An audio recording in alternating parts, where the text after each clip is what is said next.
If you like the story, you can support the author on Patreon. Link is in the description. Chapter 41.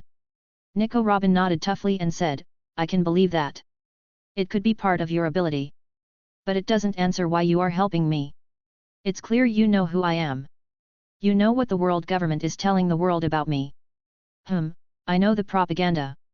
But I also know the truth about what really happened on O'Hara. In all honesty, I am certain that if the world government knew that I knew the things I know right now, my bounty would become one of the highest in your world. I know probably more about the Void Century, the Poneglyphs, and the One Piece than the scholars of O'Hara. Harry replied with a smirk. Her eyes widened at that statement until she realized what he just said in detail. Your world? What is that supposed to mean? Ah, there we are at the crux of the matter. Harry said with a wide smile, this store is not in another city, or on another island, or even another planet. No, this store is in a completely different dimension or universe. Think of it as an alternate version of your own world, with a completely different history, different laws of nature, or even a path of evolution. Harry explained. So we are not in any of the four blues? The world government won't find me here? Robin asked, her face bearing a strange expression. Was that hope? The Marines and Cypher Paul won't be able to follow you here. But I am uncertain if it is impossible for anyone in your world to follow you here without my help. For one, there are devil fruits. To my current level of knowledge, devil fruits are manifestations of people's desire for evolution. There could be a search fruit or even a follow fruit out there that would allow people to locate you and even follow you to another universe. I haven't seen their limits yet, but their powers can be ridiculous. Was Harry's serious reply. He didn't see the end of One Piece in his past life, but he came close and had a lot of background knowledge and even theories. And the other reasons? You just implied there was more. Robin followed up. Well, there is science on the other hand. I know that during the Void Century and before you, the world was far more advanced than it is now. They had technologies like teleportation. Dr. Vegapunk has the brain fruit in addition to his natural genius, making him the most intelligent person in your world. He is definitely able to replicate such technologies, so maybe it's possible to travel between worlds. And lastly, there is the world government, or rather, the Celestial Dragons. The Marines and Cypher Paul are just the tip of the iceberg. The Celestial Dragons, especially their leaders, are far more resourceful than anyone in your world is truly aware. If they truly cared, they could have ended the Great Age of Piracy. Instead, they created a balance in the world between Marines, pirate emperors, and Shiabukai. Isn't that a scary thought? What goals do they have that they prefer to keep the world in constant conflict? The One Piece world was scarily strong for the current him. And in all honesty, Harry knew for sure that at the moment he had not much chance to even survive the first half of the Grand Line. I see. She looked at him for a long moment, her face unreadable, while Lust stood quiet beside him, watching the exchange in interest. You still didn't answer why you actually helped me. Because I could. And no, I don't have some specially heroic traits or go out of my way to help people. I wouldn't define myself as a good person, but neither would I be an evil one. I am on my own side, as are the people close to me. I didn't recognize you instantly, it took me a few moments. But I helped you because I didn't see any harm for me, and you were a connection to a new world. Harry replied honestly. And after you recognized me? Robin asked with an unreadable smile on her face, and her breathing had already been steady for a while. How perceptive. Harry smirked with his reply, there are a ton of reasons why I am helping you after I knew who you were. First of all, the question that needs answering in the necessary context is, how do I know so much about your world if I am connected to it for the first time? My source of information in large parts is actually yourself, or rather an alternate future version of you. What? Now even time travel? Robin asked in astonishment. Harry took a breath. Nope. I can't time travel. The multiverse is big, and everything is possible. The world I am currently living in is not even my own. My original one had a story called One Piece as entertainment, and I learned about your life through that story. And in the future, you uncovered a lot about the Void Century, giving me the information through your character. Can you follow me so far? She nodded before asking, so you know where the Poneglyphs are? Some, I have information on about 14 of them, including the one on O'Hara, and some you wouldn't have discovered on your original journey. But either of us is currently far too weak to reach most of them. The Grand Line is not a place to scratch. Anyway, back to the reason why I am helping you. Through reading your story, I know what kind of person you are. Someone I can greatly respect. You had such a hard life, but you didn't give up and pushed on. You are such a strong character. Harry stated it passionately. Meanwhile, Robin's eyes were becoming a bit misty. She hadn't yet had the level of experience her older self had. The multiverse is such a vast place. While your world is quite strong, there are many worlds that are far stronger, with beings that could destroy your whole world with the wave of a hand. And I want to establish myself in such a vast space. For that, I need people I can depend on. People I can trust who are capacity. I know you wish for friends, for a place where you belong. So, Nico Robin, I offer you a home. In a place where you no longer have to hide from the world government, it isn't worth it for them to attempt to hunt you down here. A place where you can be safe. And in the future, we can discover the truth about the Void Century together. While I know a lot, the end of your story hasn't been revealed yet. I am not even sure you made it to the end. Your bounty reached 930.000.000 berry at the point I read about. The closer you came to the Rio Poneglyph and Raftel, the desperater they hunted for you. Harry said, looking directly at Robin. There was a moment of silence between them. Even Lust wasn't commenting. Normally, she would tease them for such a speech. I know you have a hard time trusting people with your previous experiences. That's why I have another safety measure for the two of us. One that will allow us to trust each other. My ability to grant me this store allows me to create contracts for anything, and they can't be broken. We can both agree that we won't betray each other. So what do you say, Nico Robin? Do you want to join me on my journey through the multiverse? She remained silent for a long moment. It was clear that she was thinking a lot right now. But finally, after a few minutes, she said, I want to join you. I no longer want to run from the world government. I want a home. Please help me. Chapter 42. Nico Robin joined Harry's household, kingdom, or organization. He hadn't a fixed term yet or even a proper name. He only knew Skagos wasn't what he wanted to call it in the long term. It took a bit for her to acclimate herself to these unfamiliar lands, and she spent a lot of time in the presence of Lust's pet, Maester Pylus, learning the languages of this world to read and write. While Harry had a lot of essence potions with the ability to speak Westerosi Common or the Old Tongue, there were very few with the ability to read and write amongst them. And even then, it was only to a very terrible level. The literacy rate of Skagos was or rather is almost non-existent. That fact is mirrored by the language essences he receives through his contracts once one of the Skagosi that signed them died. One limitation of his contact ability is that everything has a fixed amount, even knowledge. It can't be replicated with the contract ability, he can only sell the original. Which doesn't allow him to sell a copy of his own knowledge, and things had to be taught and learned in the traditional way. Robin came to the conclusion, after trying one of the language essences, that she had to learn to read and write in the traditional way. After all, she desperately wanted to study the history of a completely different world.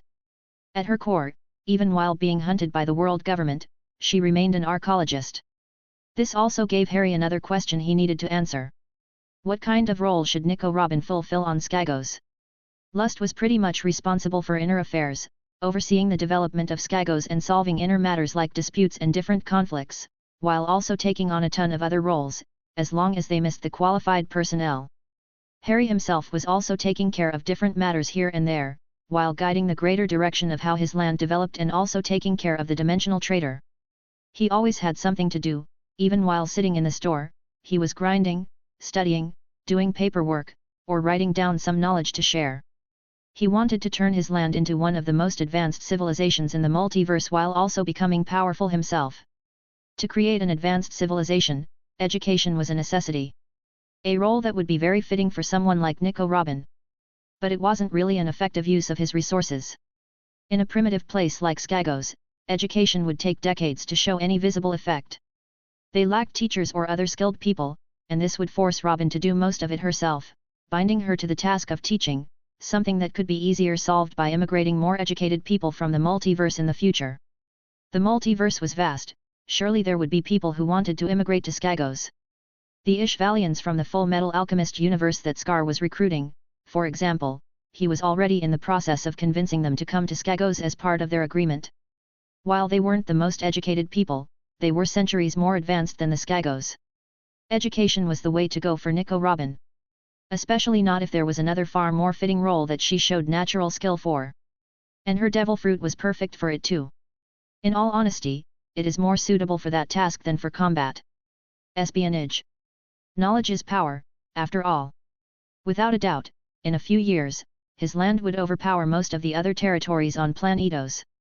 After all, he had access to the multiverse, with its vast resources like superior weapons, powers like devil fruits, other valuables, and information.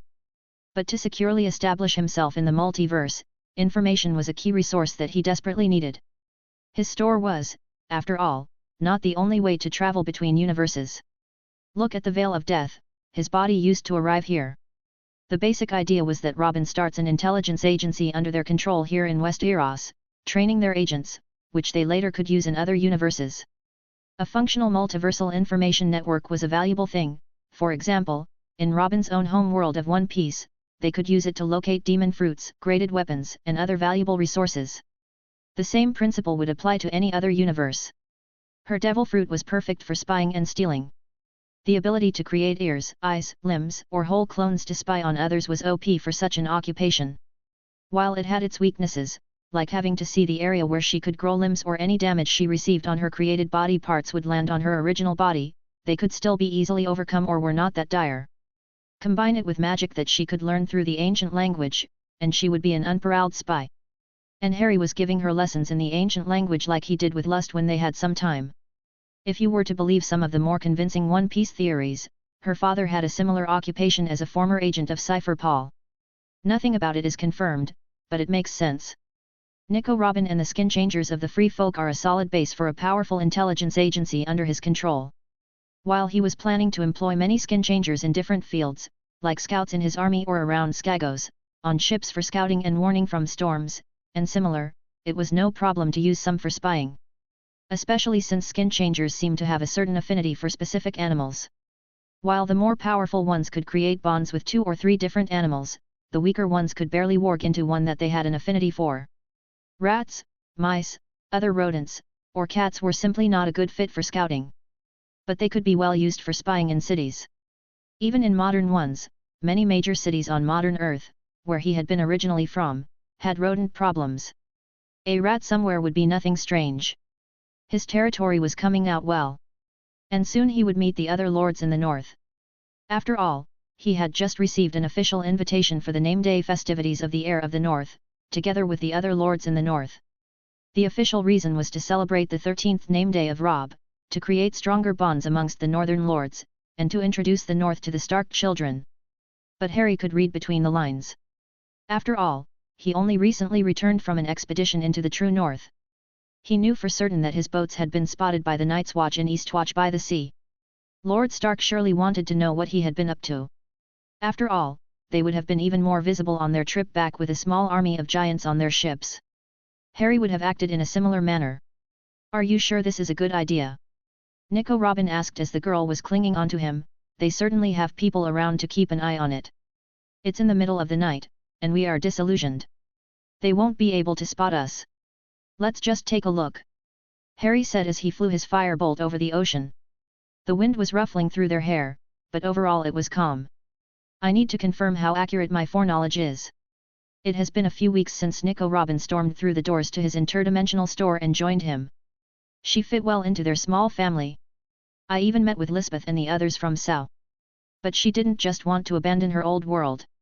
There was too much she would leave behind, with the legacy and wishes of the Scholar of O'Hara and her own parents. And Harry himself wanted to learn more about the One Piece world's true history. He also wanted to get his hands on the technologies and weapons, including the ancient weapons, devil fruits, haki, and the secrets he didn't know yet. The One Piece world was far too valuable to abandon, even if he was far too weak to truly get his hands on the best things. But he had many advantages that this world didn't have. His magic gave him the tools to reap benefits even now with his meager strength. And he could fly, a fact that was a massive advantage in this strange world that mainly relies on maritime transportation. According to Robin, it was very hard to fly on the Grand Line. The climate was just too unpredictable and got wilder the further down the Grand Line you went. In the New World, it was easy to lose your life. Which makes sense, or someone like the golden lion Shiki with his float fruit could have directly gone for the One Piece. But this didn't matter right now. He wasn't planning to directly head for the Grand Line either way. The goals he knew for sure were all in the Four Blues. Right now they were flying over the West Blue, a blacked and burned island on their horizon. The only thing truly distinctive was the burned stump of a formerly gigantic tree. Chapter 43. Ashes. That's pretty much all that is left of O'Hara, the former home place of the Tree of Knowledge, and the island is famous for its archaeology and large library with the biggest collection of historical books. The whole genocide of anyone living on this island is already bad enough, but in the process, they also destroyed a location of such significant value. A tree that had been 5,000 years old. Its planting being the oldest known event in the whole timeline of this world. A unique relic that was gone from this world forever. Robin, who was accompanying him, had become pale and very quiet once they arrived on the island that had been her home until the age of 8. "What exactly were you hoping to find here?" she asked with a shaking and very quiet voice. She had been trembling for a while and was visibly fighting the tears that threatened to form in the corner of her eyes. Maybe it hadn't been the best idea for him to bring her with him to a place with such painful memories. But in his mind, it would have been easier to find the things he was looking for with a guide. "I am sorry to have brought you here, Robin. But I need to check 2 specific locations. The first place I am looking for is close to the Tree of Knowledge, a small lake." Harry requested it with an honest look. His gamer mind suppressed many human emotions, making him forget to actually consider how other people were feeling. Robin looked at him for a moment, still shaking and pale, before weakly nodding. "I think I know the place you are looking for." They walked around the stump of the burned tree, passing the broken remains of buildings that once stood around the tree, until they arrived at a small lake. The water on it was mudded from the ashes of the rest of the island. It was empty. But based on the looks of it, it resembled what he remembered from the manga. "What's supposed to be here?" Robin asked quietly, as she didn't see anything while they were looking at the water. "Exactly what we are seeing here. According to my information from the story about your world, Dr. Clover and the other archaeologists saved as many books by throwing them here into the water when the Tree of Knowledge started to burn because of the Buster Call." Harry explained, while a small smile graced his lips, that it was a relief to see the lake as it is now. "But nothing is here." Robin cried out, "Their legacy is gone, or even worse, it fell into the hands of the world government." "Don't worry, Robin. This is a good sign. The story you are part of has been told for many years with weekly chapters. And for a long time, what exactly had happened to their research? Their legacy had been a mystery. Yunal is one of the last few chapters I read before I died myself and was reborn. And I am relieved to tell you that my information is so far accurate." Harry chuckled. "Who has them?" "An old friend of yours survived the Buster Call too. And he contacted his home, calling the new giant warrior pirates to save the legacy of O'Hara," Harry said as they stood at the edge of the lake. "Saul? He is alive." Robin now visibly cried, but she had a wide smile on her beautiful face. These weren't tears of sadness. "Yes, and he is on Elbaf. The giants are guarding the legacy of O'Hara. While the people didn't survive, their work did." Robin was already hugging him as she cried, while he patted her back, calming her down. It took a while before she calmed down enough. This much younger Robin wasn't the calm and collected Onisan yet. She hadn't experienced as much pain as her older self, whom he knew from One Piece. The lifetime of being hunted down was considerably shorter. Robin hadn't reached the point where she was ready to die, like in Alabasta. Harry swore to himself that he would protect her. She went through just as much pain as his original self, and she would have gone through more for more than a decade if she hadn't met him. "Are you good to go? I want to check out another place before we take a rest for the day. Tomorrow is a big day. We have to travel at least to another blue." Harry asked when Robin had stopped crying. She rested her head on his shoulder for a moment before she nodded. "Yes, I am ready. What place do you want to visit next? Can you lead me to the approximate spot where the pornoglyph had been?" "You?" She started looking at him, but then just stopped, thinking it over for a moment. "I can. Come." She led him deeper into the burned remains of the Tree of Knowledge, her face once again stoic, not wanting to think about what had happened here. They soon arrived at the spot where she stopped. With a sigh, she pointed at a man-made hole and said, "It had been down there. But it seems others were here before us. Too bad." But it had been a long call either way. Most likely, the world government took it to make sure that others wouldn't follow the example of O'Hara. Harry expressed disappointment, looking into the hole. While it had been a good trip to confirm the validity of his canon knowledge, he had hoped to get something from this stopover. "What's that?" Robin asked as she noticed something down in the hole. Harry had seen it too. He carefully descended into the hole and rummaged through the dirt. Carefully, he climbed up, back to where Robin was. "It seems we won't leave completely empty-handed. Look. Is that?" In his hands was a sapling. A greenish-white sapling of a tree. Sapling of the Tree of Knowledge, legendary a sapling that originates from the ancient Tree of Knowledge that has been around for 5,000 years. It can grow to the same size as the original and contains powerful natural properties. "Yes, it is. I believe Skagos is a good spot to let it grow again. With a bit of help, it will become just as big as the original one. What do you think, Robin?" Now she had a stunning smile on her face and said, "Yes." They had explored the remains of O'Hara for a bit longer that day but found nothing noteworthy. Anything of value had either been destroyed by the Buster Call or plundered in the aftermath. "Are you sure you are able to find them? Not even the world government can directly seek them out. Discovering one has always been a matter of luck. At most, you could buy them if there is someone willing to sell." Robin asked as she stood beside him at their temporary camp beside the lake from yesterday. Harry had transfigured a small temporary hut for them to sleep in. Magic was really convenient, with enough mastery. "I am not sure. There are multiple approaches for me to find them. But at the very least, I know some places where some of them will appear in the future. At the very least, I want to check them out," Harry said before facing the lake, "but we can test one of my methods directly. Let's start with the one I am most confident in." He headed for the edge of the lake and pointed with his hand at it, Dromrakopa. This is the basic spelling in the ancient language. Usually they cost not much power, but just in case the Elgenary were ready to assist him if something unexpected happens. The scrying spell was one of the most useful pieces of magic in the Aragon world. It allows one to see the state of something on any reflective surface, like a mirror or the water surface. Of course, the spell had its own limitations. It could be blocked for one. But it was unlikely that anyone in the One Piece world knew wards, even though he wasn't sure if Haki could be utilized in a similar manner. And he didn't want to try out for now. It was the most common limitation that he was unsure if he could overcome. The user had to have seen the target he was scrying for in the past.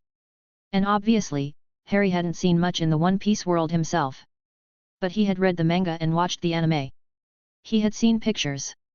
And there were precedents in the Aragon books, notably Aragon himself, who had unconsciously scryed Arya without having seen her before himself.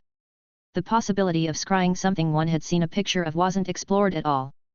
Hopefully, having seen something in the manga and anime or just the wiki was enough.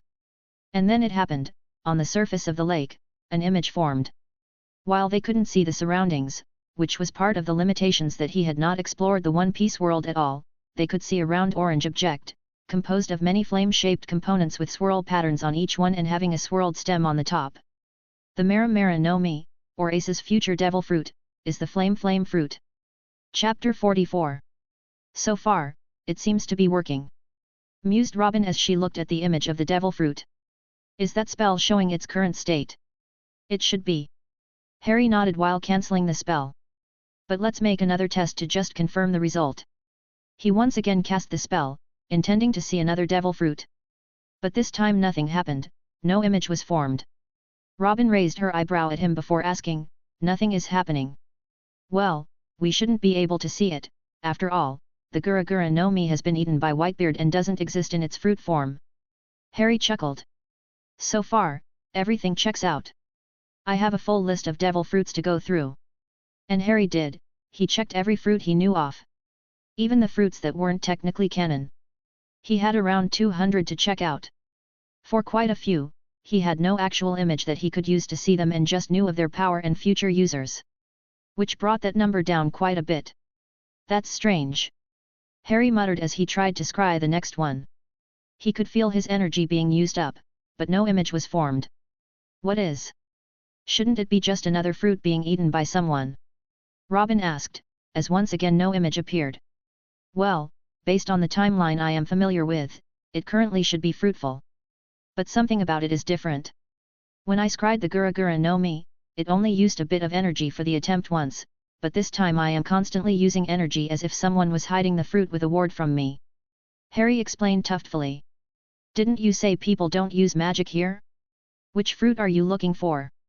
Publicly, it's known as the Gomu Gomu no Mi. Publicly. Yes, this particular devil fruit is a very special one. The world government has coveted it for 800 years, it's also related to the events of the Void Century. Whatever happened back then had to do with the user of that fruit. Its name is Hito Hito no Mi, model Nika. It was a disappointment that he couldn't see it. This fruit has been hidden from them since then. Unfortunately, it seems that it is also hiding from myself. And I really wanted to get my hand on a god fruit. A god? Like a literal god? Shouldn't it be a mythical Zoan fruit? Gomu Gomu no Mi sounds more like a paramecia. Robin pointed this out. This fruit is a special case. It falls into multiple categories, it's a mix between a mythical Zoan and a paramecia fruit. He answered while being disappointed, I really wanted that. At least I know where Logia is for sure. Come, let's continue. After completely checking on every fruit he could think of and having a list of which fruits are currently in cultivation, they moved away from the lake. How are you planning to find them? We only know they are in their fruit form, but we still have no idea where to look for them. Robin pointed out that she had finished taking note of every devil fruit and their current status while Harry had been checking on them. I had more ideas to locate devil fruits, though this one can't distinguish between a fruit and an actual user. It would have carried some risks. Harry took a stick and began to draw in the dirt. A map? Though it's a bit rough, it's clearly of this world. These are the 4 blues. That's the Grand Line, and the continent crossing it is the Red Line. Robin realized. Yep, this is actually a modified spell from my own world called the Point Me Charm. Originally, it acted like a compass, but after mastering it, I managed to modify it to a more useful version. Harry said while holding the stick over the map, I can locate things on a map with it, as long as I recognize the locations on the map well enough. But it can also act as a pointer, showing me the direction of something. But that feature only works if I am not more than a few kilometers away. That's useful. Robin muttered. Yeah, but it's still rough. We will have to search a bit for the exact locations. Let's see. Yep, as expected, the Mara Mara no Mi is in the East Blue. That was one of the few fruits I knew the location for certain. Harry nodded before he did the same thing with the other fruits on their list. We have quite the journey in front of us. Muttered Harry as he saw how outspread the devil fruits are all over the world, then he saw the ones located on the Grand Line, and quite a few of them are inaccessible to us. But I am not going to risk the Grand Line climate. What timing? Harry said as he circled on his firebolt, disillusioned over the snowy island in the North Blue right below them. What is? Robin asked interestedly as she was holding onto him, her body pressing against him on the broom carrying 2 people. That's Minion Island, and the backstory of one of the characters from your story seems to be happening right now. Which is lucky.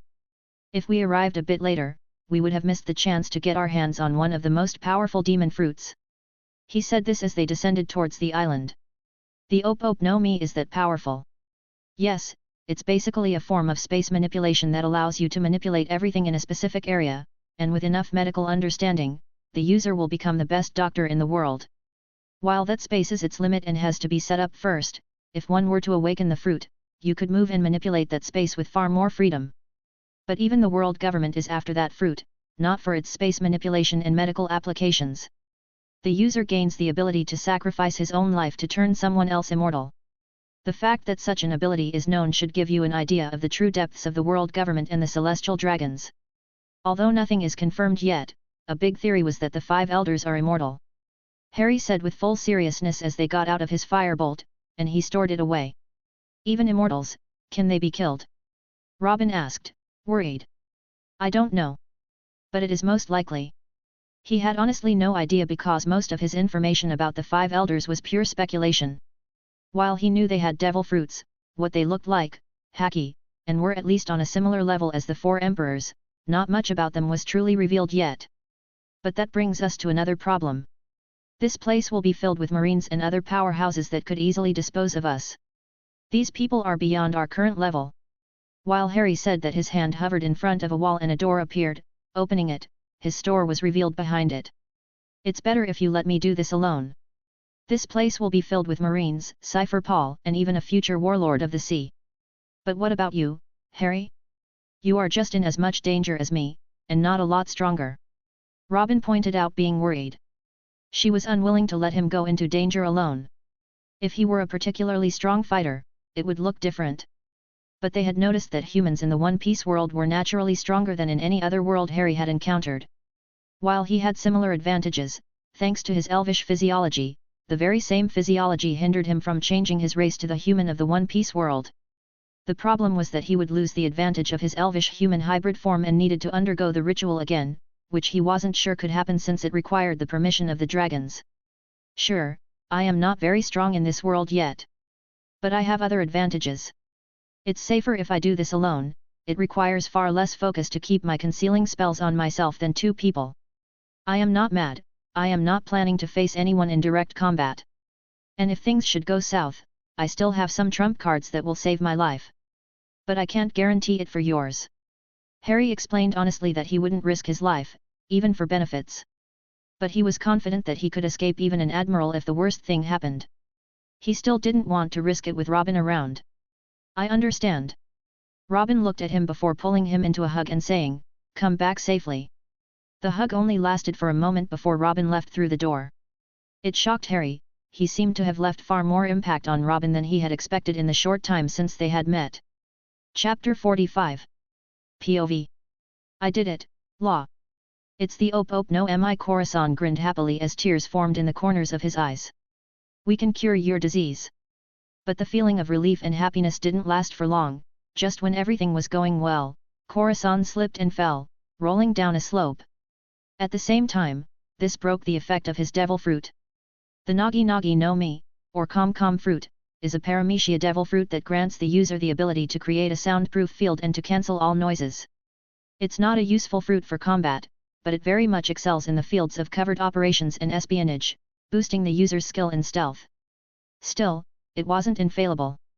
A strong enough interruption of the user's concentration, like slipping and falling down a slope, would cancel its effect, causing enough noise to gain the attention of the pirates Corazon had robbed of a valuable devil fruit just now. After all, the Marines had offered 5 billion berries for the infamous fruit. There is no way these pirates would let it escape their clutches without a fight. Hey! What's with that guy? How did he suddenly get here? The surrounding pirates cried out as they noticed Corazon, who had loudly rolled down the slope. It only took them a few moments to recognize the fruit he had been carrying in his hands. Hey! That guy in the large black coat stole the no Mi. Don't let him get away. That's him. Corazon would learn the hard way to never let down his guard. Bam bam bam. Trafalgar D. Water Law POV. Law, I know you are in bad shape, just hang on over here. These were the words that flew through Trafalgar Law's mind as he heard the shots from the direction Corazon had disappeared a while ago. I'll be right back.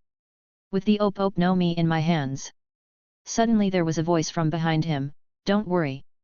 Corazon is strong for someone in the Four Blues. He will make it back.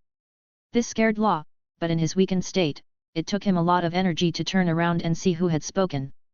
His amber lead syndrome was in its final stage and took a heavy toll on his body. He hadn't lived long enough anymore. It was a young man, only a few years older than him, who had spoken. The Law didn't recognize him.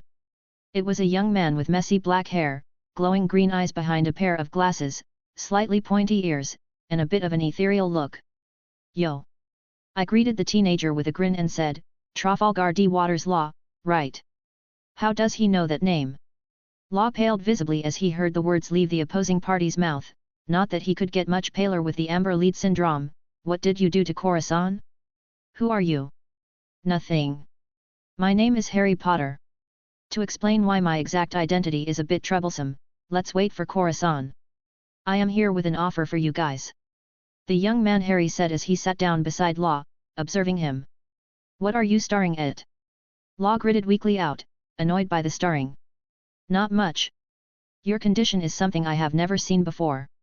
It doesn't exist where I came from, but there are other ailments that don't exist here.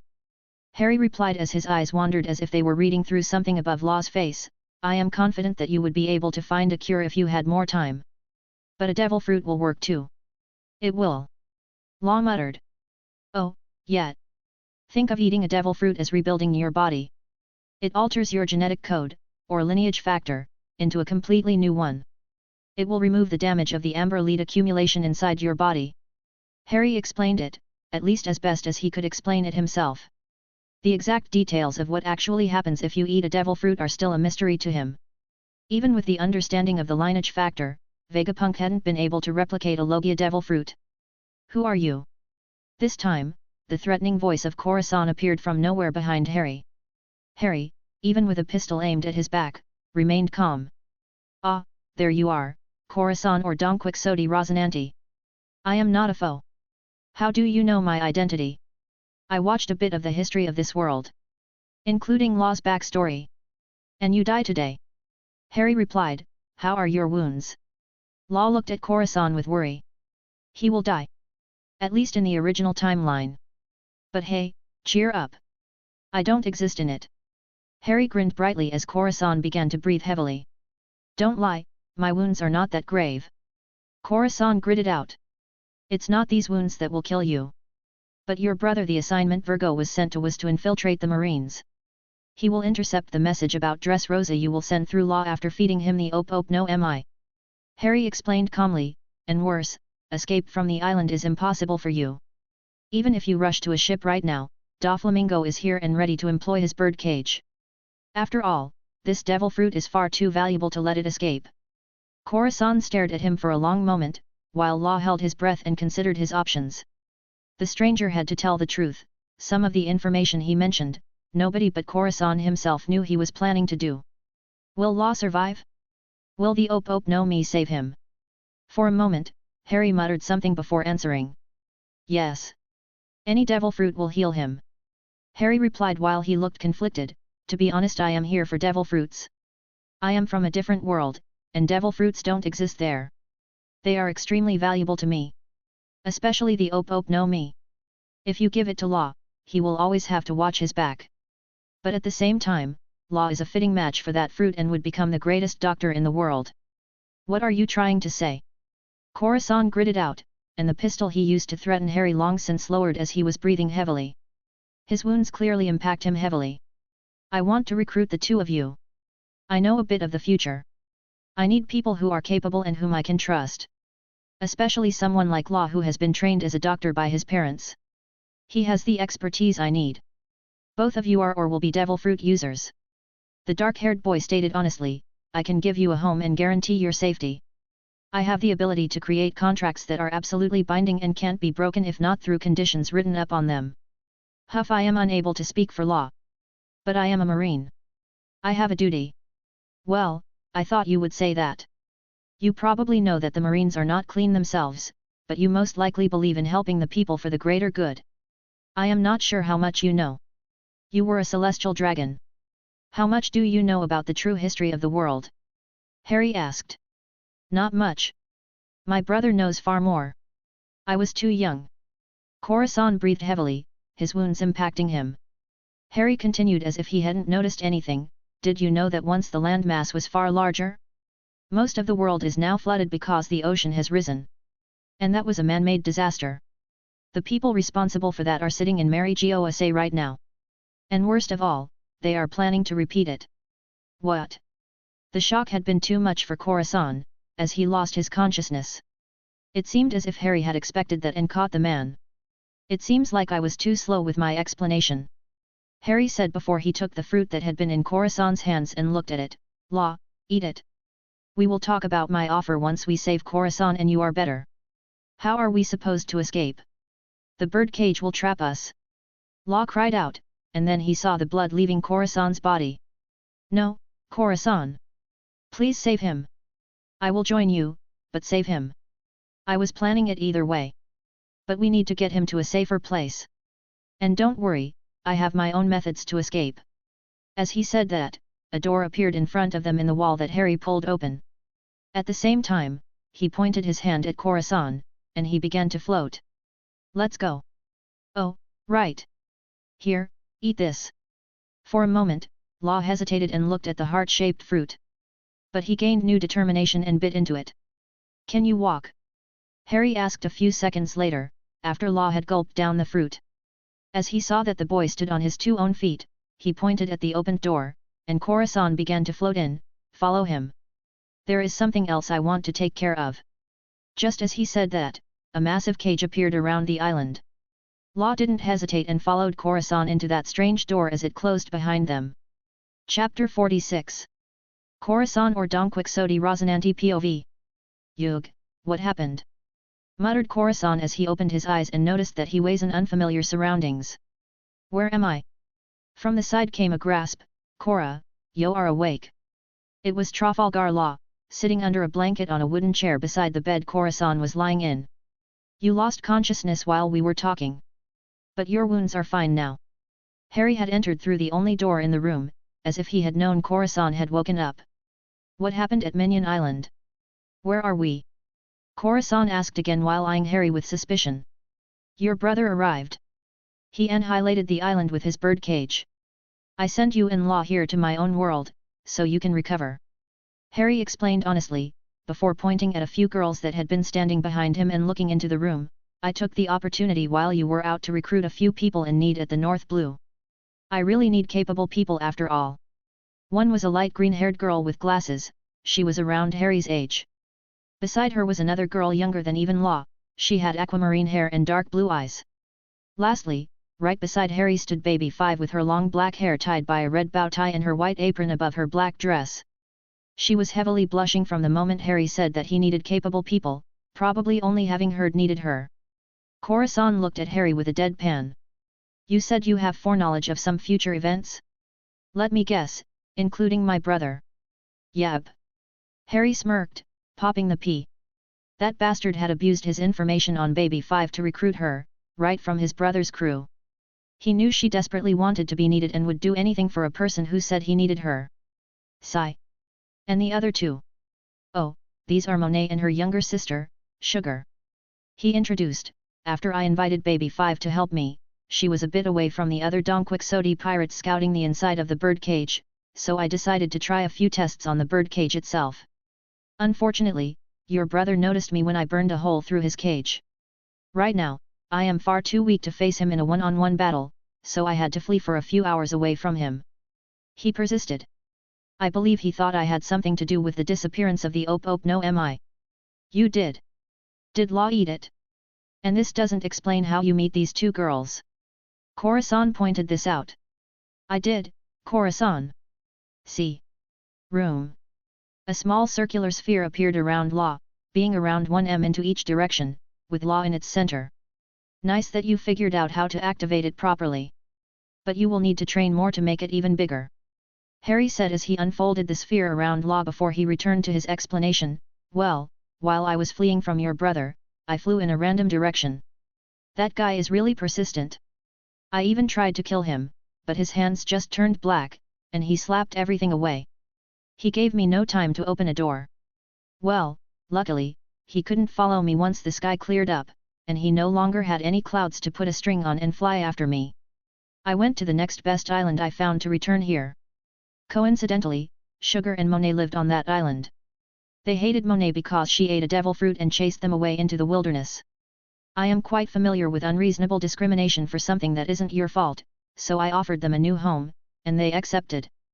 Khorasan looked at the girls for a moment, it didn't seem as if they were here against their own free will. The world was full of bad fates and evil. Often, even the Marines were responsible for it. At the same time, the Marines were the only thing keeping piracy in check. It was a balanced act that Khorasan had chosen. He had chosen the grey to keep the majority safe and accepted that a few would suffer. What about my intelligence report? Here, I still have it. You gave it to me while you were in Fewer. Law said to pull a small capsule with the Marine logo out of a pocket. It needs to be delivered, my brother is planning to take over the country of Dressrosa. How ironic. What? Harry stared at Khorasan and puzzled, you don't know? Dressrosa was the kingdom that was ruled by the Donquixoti family until the end of the Void Century, before they became celestial dragons. But your report won't change anything. Why wouldn't it change anything? The Marines will stop them. Dressrosa is a country belonging to the world government. The so-called world government is more interested in keeping the world in balance. The threat of the so-called pirate emperors has risen so much that they recently introduced the system of the 7 warlords of the sea to restore balance. Did you hear of them? Yes. Well, your brother has received the invitation from the world government personally. And while he couldn't rejoin the celestial dragons, he still has connections and support within them, combined with his right to legal plunder. There is nothing the fleet admiral can do to stop him. His higher UPS won't allow it. This was a punch directly into the face of Khorasan. But the Marines. I admit many Marines have the right heart, but most of them won't reach high positions. Only if they throw away their own justice and accept the justice of the world government will they gain influence. Your whole system is flawed and corrupted. Why do you think Monkey D. Garp is the hero of the Marines, probably the strongest Marine there is, only a Vice Admiral? Harry crushed Khorasan directly. So he doesn't have to follow the orders of the Celestial Dragons. Exactly, but the system is even more corrupted and evil than you know. You passed out before we could talk about it. I didn't recruit Law yet, I wanted to talk with you first. Did you know that most of the world has been flooded? The islands you know of are simply the peak of the old world. It happened during the Void Century. And Harry told them about what he knew of the Void Century, Joy Boy, the betrayal and destruction of the whole world with the ancient weapons, and the theory that the masterminds are still alive today in the form of the 5 elders and Imu, who have been immortalized with the Op no Mi. Part of it was still theory, but a convincing one. It was the most actual state of his knowledge of One Piece before he died. Harry Potter POV. These last few days have been really profitable. And if he meant really, then he meant really, really. Not only did he manage to collect 8 different devil fruits, he also recruited some capable personnel to expand his household and organization, which includes 4 devil fruit users. Bringing the total amount of devil fruit powers in his possession to 14, including Robin. While he never tried, he was sure that with his power of contracts, he could actually transfer devil fruit powers, probably even their weaknesses. Maybe he should just do that? After all, the devil fruit weakness to water had carried over in between worlds. Robin had trusted him enough to try this with him, just to confirm it and debunk one of his theories about the mechanics behind devil fruits. Law had eaten the Op no Mi, making him one of the best doctors in his world already, with a bit of training in the multiverse. He had been ready to join him from the beginning, but Harry had wanted to wait for Khorasan to wake up. Khorasan, or rather, Rosinante, was a different matter. He had been suspicious from the start. Which was natural since he had been living as a double agent for years. But after revealing what he knew about the One Piece world and its world government, the man agreed to join him under the condition that Harry would stand against the world government in the future. Right now, he is probably the strongest member of his organization. At least physically. Combined with his silencing devil fruit powers, he was quite a powerhouse in Westeros. But not that strong in the One Piece world. Then there were the sisters Monet and Sugar. They had been starving and alone, thrown out of their homes because Monet had accidentally eaten a devil fruit, branding her as a devil in the eyes of her hometown. Unfortunately, he didn't gain one of the most broken devil fruits in the whole of One Piece, Sugar's original one, the Hobi Hobi no Mi, which could take out a foe with a touch and turn them into a toy. Harry had confirmed that Doflamingo possessed it. There was no easy way to get it. Doflamingo, with his devil fruit, and Haki were vastly stronger than Harry. And he had tried to fight him. That guy simply punched a killing curse to the side and resisted it. There was no way for Harry to face him at his current level. Lastly, he recruited Baby 5, which had been easy. She craved being needed by someone. And Harry would give her just that. Was it a bit scummy? Sure, sue him. But as a beggar, he wouldn't let such an opportunity go. Even after recruiting them, he was still on the lower strength level of One Piece. None of the characters, besides Law, had become a top powerhouse in that world. And then there were the devil fruits he had collected while abusing his magic. He was sure they were worth a lot if he sold them in his store, but for now he would keep them. If he desperately needed funds, he could sell one, something like the Zozo no Mi, elephant fruit, or the Mogu Mogu no Mi, mole fruit. He had gained fruits from all categories. The other Zoan he gained was one that was owned in the future by a Tobirapo of the Beast Pirates, the Ryu Ryu no Mi, model, Spinosaurus. Probably one of the best he had, but not the best. From the Paramecia category, he got Bari Bari no Mi, barrier fruit, Sub Sub no Mi, smooth fruit, and Bomu Bomu no Mi, bomb fruit. And even 2 Logias, while getting the Goro Goro no Mi, thunder fruit, managed to kill a young Enel before he could kill a ton of people and destroy a whole sky island. The last Logia fruit was the one he always knew the location of for sure, the Mara Mara no Mi, fire fruit, sorry ace. Did he care that his looting trip had changed the future of the One Piece world drastically? Maybe, but it would have happened either way with his existence. All of these fruits were involved in the story, the changes they were missing could be even more beneficial.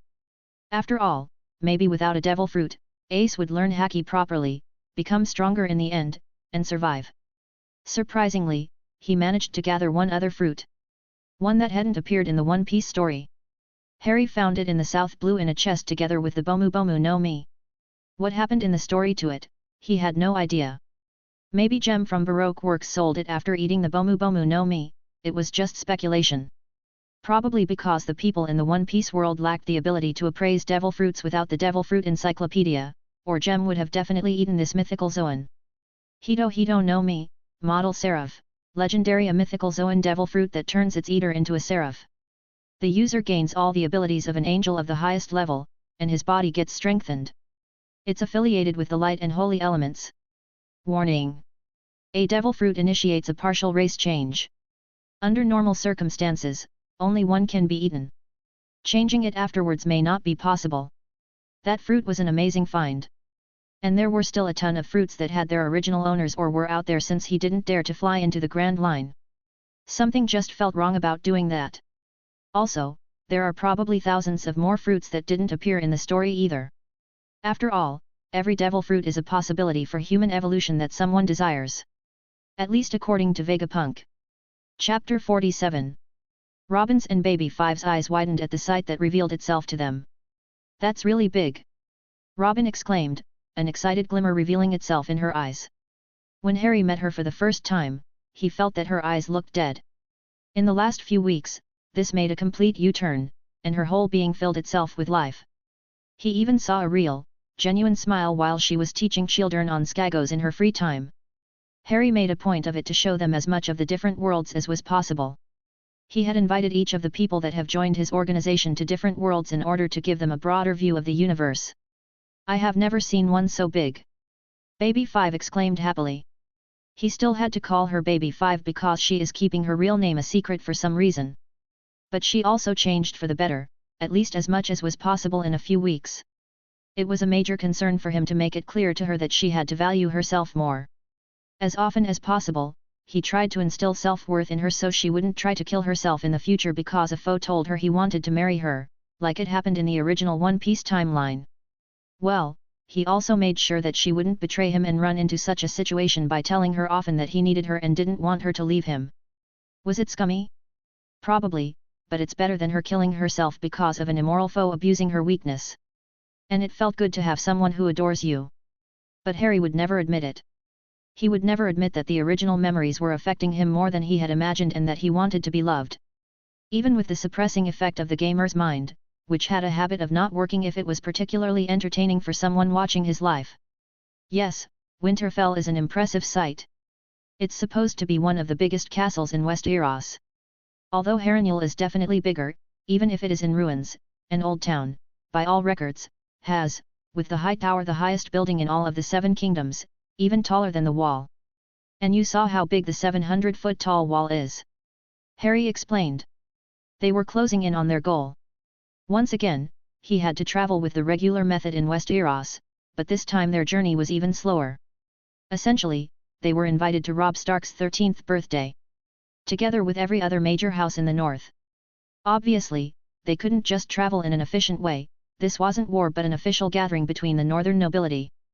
Accompanying them were the 20-men escort that had him escorted last time to Winterfell, but this time instead of the best of the loot of the inferi he killed and what he had plundered on Skagos, they were equipped with freshly forged high-quality armor and weapons directly from Lisbeth. Robin, Baby Five, and Harry were also traveling in a wheelhouse. Nothing luxurious, but good enough to not look poor.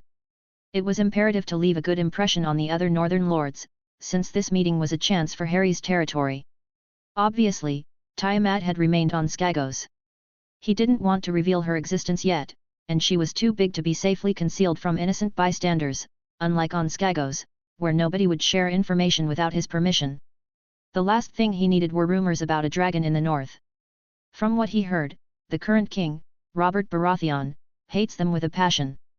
Both Robin and Baby 5 are here as part of his household. Robin is officially acting as his steward, though her true purpose is to learn more about the noble houses and customs of the Seven Kingdoms. As leader of their intelligence department, a deeper understanding of the customs and functionality of Westeros was a must. And she was also very interested in their history. Normally, it was Lust who was more fitting to the role of a steward, based on her duties, which included managing the inner affairs of Skagos. But she isn't really fit for interacting with regular humans. While she had high respect for anyone in their organization, she retained the disdain for normal humans she had gained in her old world. That's the reason why she prefers not to interact with other nobles and readily hands over that task to Robin. Meanwhile, Baby 5 chose to accompany him as his head maid. A role she had declared herself. The moment she realized that Harry was technically a feudal lord and that he had no official maids, she took that for herself before he could assign her anything else. Having maids and servants wasn't uncommon in Westeros, so he accepted. Who was he to complain that she decided to take on his duty to organize his things, clean his rooms, and take care of his food? While he already had servants on Skagos that assisted him with these things, he had to delegate everything himself in the end. Baby 5 effectively decided to take that over and become the leader of the servants that were responsible for keeping his castle, aka carved-out cave system, in the tallest mountain of Skagos, clean. Besides leading them, she officially took over the role as his personal maid. Which was nice, though he gained the suspicion that she had secretly a maid fetish. Not that he would abuse his role. He totally could. She was a few years younger than him. And right now, he wasn't even legally an adult in his old world. While Westeros had different laws and views, he preferred his own moral compass. If she was still interested in a few years, he wouldn't say no. He is a healthy male, after all. Eddard Stark POV. Lord Eddard was dead in Tuft as a knock on his door interrupted them. Come in. He said it quietly. The banners of Lord Potter have been spotted in the distance, my lord. Alan told him as he entered his solar. The Lord of Winterfell rose from his spot behind his desk and said, Thank you, Alan, go and get Lady Stark and the children. Also notify the Lord that you have already arrived. I believe they are eager to get a first look at the newest northern house themselves. Tell them to meet me in the courtyard. He easily walked across the castle towards the courtyard. Arriving there, he routinely arranged the present household before Kat arrived dutifully, followed by their eldest daughter, Sansa. A small smile grazed his lips as he saw his beautiful daughter already resembling his wife so much. Right behind Sansa were lively little Arya, who resembles his sister Lyanna so much, accompanied by his second son Bran. They were laughing and running together as they arrived in the yard. The two ran right to him, and he caught them both in his arms. He outright started laughing as the two of them began to talk about all the different lords and their guards they had seen and about a spar between Robb and the daughter of Maege Mormont, Daisy. She left quite an impression on Arya, and Eddard had to seriously fear for the peace in his bedroom because it seemed more and more unlikely that he could let Arya be educated as a proper lady like Kat wanted. His wife had already a scowl on her face just from hearing her gush about the spar. Daisy didn't leave a very positive impression on his lady wife, Arya and Brandon Stark. Behave yourself like the little lady and lord you are, before you shame your father in front of his bannermen. There is really no need to, Lady Stark. A voice that let out a booming laugh belonging to Wyman Manderley, the Lord of White Harbour, who had arrived in the yard, said. The man in his 60s sporting a massive belly had arrived in the yard, followed by the other northern lords that had already arrived, like the Mormonts, Flints, Ryswells, and many more. Only the most distant houses were still missing, but they should arrive any day now, just like House Potter from Skagos, who had the greatest journey. Still chuckling, Lord Manderley said, It's quite a refreshing sight to see House Stark bustling so full of life. He added before turning towards Eddard, Now, Lord Stark, I am quite eager to meet this new northern house. He said he addressed Eddard properly in public. In private, they were on a first-name basis, since House Manderley was a close and loyal bannerman of House Stark. They had to keep up after all appearances in public gatherings. They will be here any moment. Eddard nodded as he saw his eldest son Robb, Jon, and Theon arrive in the courtyard too, accompanied by Daisy Mormont, the granddaughters of Lord Manderley, Willa, and Wynafrid, and other sons and daughters of the northern houses.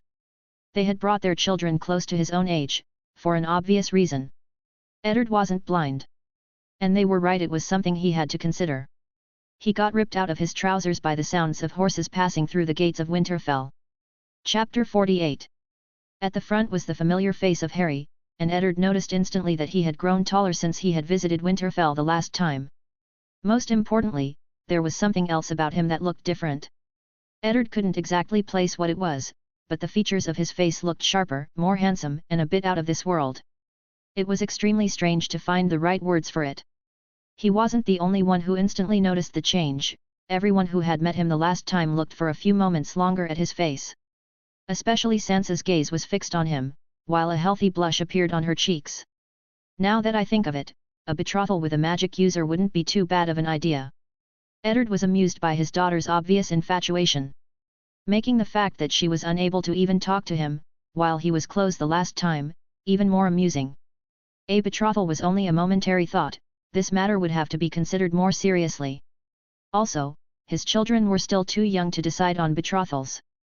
But Skagos would become very powerful in the future. From the reports he received trough-passing ships, there was major construction for a port city underway. Binding them through marriage would be a good idea. These thoughts went to the back of his mind as a small wheelhouse entered behind Harry the yard, accompanied by 20 very well-equipped men with castle-forged steel and armor. Out of the carriage stepped 2 young ladies, one around Harry's age, a beauty of probably Dornish or Essex origin, and the other a few years younger, who looked like she was from Yeti. Although Eddard couldn't be sure of this fact, it's been a few years since he had contact with anyone from Yeti. One thing was certain, she didn't seem to be from Westeros. Even her clothes were strange, a frilly outfit of very fine cloth in white and black. He had never seen clothing in such a manner before. But without a doubt, they were of the finest quality. Harry had dismounted and now stood in front of his family, flanked by 2 unfamiliar women. As he addressed him, "Lord Stark, it's good to see you and your family again." All of that was said with a slight bow of his head, with his companions doing the same. While House Stark were the liege lords of the northern houses, they had technically the same nobility rank as the other houses, so it wasn't required to kneel during formal occasions, only to show respect. At the highest rank is the royal family, which is usually required to kneel in greeting if one isn't royalty himself. Followed by the great houses like the Starks, kneeling was only required while swearing their loyalty. They were followed by the greater to smaller houses, which were followed by landed knights, and lastly, hedge knights, who don't hold any territory themselves and aren't even really considered nobility. "Welcome Harry, and thank you for attending Rob's name day, even though you have such a long journey. If I may inquire, who may your lovely companions be?" Eddard asked, looking at the 2 women behind Harry. "Ah, this is Nico Robin, my steward, who assists me in the management of my land, and this is my personal maid. I met both of them while traveling and recruited them to my cause," Harry explained. Eddard was wondering why he had brought his steward with him. Instead of letting her manage his territory in his absence, he had missed the fact that he hadn't learned the name of the maid. They continued with the greetings. The Stark family was eager to meet Harry again since he left a good impression on them the last time they were here. The northern lords were also eager to meet the new house in the north. Skagos had been a troubling existence for the north in the last century. They always had to keep an eye out for any new rebellion from them, so a new stable house was a welcome change. Finally, Harry addressed Lord Stark again. "Obviously, I also brought name day gifts," Harry announced with a wide smile as his maid arrived with 2 excellently crafted wooden boxes. Harry presented them to Rob as he opened the first one. "This is a mammoth horn. It can be worked into an exquisite horn or used as decoration," he said as he handed the long package to Rob before opening the other, "and this is a bow crafted by the best bowmakers I know." And it wasn't a lie. This bow looked like it was grown out of a tree, but it had a dark and elegant look. It was decorated with patterns of leaves and inlaid silver. Alone with these gifts, it seems like Harry had already impressed the lords of the north, while Eddard wondered if that mammoth horn was from his journey north to the Wall. Harry Potter POV. His arrival and introduction to Winterfell and the north were a full success. After meeting the northern lords already present and handing his gifts over, which created a good impression. After all, none of them had ever seen such a bow. Which was no surprise since he had traded it with the elves in Alagasia. While the elves have no use for currency and have very different interests from Harry's still human point of view, they were far more open to him after noticing his elvish features and the change he went through. He still hid the fact that he had become a dragon rider. There was no need for him to somehow gain the attention of Galbatorix. But they may have suspicions. Such a change was common in dragon riders after a few decades to centuries. They still let him be. Harry had traded the bow for some of Westeros poetry and historical works. Art and knowledge were, after all, the passions of the immortal race of elves. And the bow left the positive impression he had hoped for. In the end, Harry had his own plans for coming here. Good relations were a mandatory part of it. Right now, he was walking through the familiar corridors of Winterfell. He wasn't the only person who had an ulterior motive. Knock knock. Come in, answered the voice of Lord Stark from inside the solar as Harry opened the door. The room was very familiar to him. During his last visit, he spent hours searching for it and discovered a hidden room that Sirius and his descendants had left behind. It contained all kinds of magical knowledge that Sirius had remembered and written down from the wizarding world, including some secret messages from House Black. Added to it were experiences and research from Sirius descendants of House Stark, when magic had been a common thing for them and powerful in their blood. That knowledge played a large part in creating the wall. There were many powerful enchantments on that large ice structure that were based on or originated from the wizarding world, combined with the native magic of Westeros. Since Harry had visited the FMA world, he had gained a better understanding of the magic in Westeros too. He had made it a point to study magic beyond the simplistic nature of his gamer system. And thanks to his study of the Philosopher's Stone, he realized that a lot of the native magic of Westeros was based on the soul. His thoughts had wandered again. He almost missed what Lord Stark was saying. "Thank you for joining me, Harry." Eddard nodded as Harry sat down on the seat in front of the Lord's desk. "There is something we need to talk about." Harry nodded before answering, "You want to learn about my expedition north of the Wall?" He stated matters factually. Lord Stark nodded at that. "It's no secret since you are aware of my magic. I was looking for magic. I tried to find giants, wargs, and the children of the forest and invite them to my territory to learn more about their magic." Harry answered honestly. Eddard raised a brow. Harry had revealed his magic to him the last time, but it was magic from a different world. All the magic in Westeros was supposed to have died out. "And did you find them?" "Partially, I found wargs amongst the free folk, that's what wildlings call themselves, and giants. I invited them to my territory. While I found traces of the children, they were hiding even from me. But I am certain they are still alive." "Truly? You are telling me there are giants on Skagos now?" Eddard asked in wonder. "Yes, giants and their mammoths. That's where I got that horn for your son. But it's unlikely they will move further south during the summer. They need a cold climate, their bodies are covered by fur, which makes hot climates unfit for them." "Fascinating. I will have to visit Skagos one day to see them with my own eyes." The Lord of Winterfell said in astonishment, "What is the state of the wildlings?" "As far as I know, they are still moving in their tribes. There are many different kinds of tribes among them. Some are peaceful, just wanting to survive, some are bloodthirsty raiders, and some are even cannibals. Although they are the minority, but there are far more of them than you would think in such a sparse land. If they unify, the Night's Watch would have no chance of defeating them," was the honest observation Harry had made about them. "I will keep that in mind." Lord Stark nodded, already having guessed that fact. The Night's Watch was at an all-time low. "Is there anything else of note?" "Not really," Harry said, not wanting to reveal that he had been attacked by Draggr from Skyrim. He wasn't certain what he should make out of that fact or how they even got there. Was it his fault? Or were they native to Westeros, the so-called others? Or was it simply a change made to the world for him? After all, before his reincarnation, the Shadow had said the worlds were not necessarily the same as the ones he knew. And the Draggr were from Skyrim, they even used shouts. Chapter 49. Harry had a long discussion with Lord Stark about his expedition and findings north of the Wall, but he kept the existence of the Draggr and undead he encountered to himself. Even if he told Lord Stark about it, the Lords of the North would be unable to solve the problem. The origins of these undead were too far in the north for any army to reach, especially with their current level of technology. It would be even harder for a modern army to efficiently handle the situation. Extremely cold areas were always dangerous environments for humans. And, most importantly, he had no idea what else was up there. Dragon priests? Liches? Undead dragons? Actual dragons? Maybe beings from different worlds than the Elder Scrolls? He still had no idea what the origin of the massive amount of undead was that accompanied the Draggr. They could be the servants of the others, the so-called whites that old texts described, or something completely different. A lich or dragon priest is more powerful than Voldemort, and Harry felt he was around Voldemort's or Dumbledore's level right now with the boosts he received through his elvish race change. There was no way for him to easily solve the problem of the undead in the north, and it was too risky to get a better idea. So far, it seemed like the magic of the wall was keeping them in check.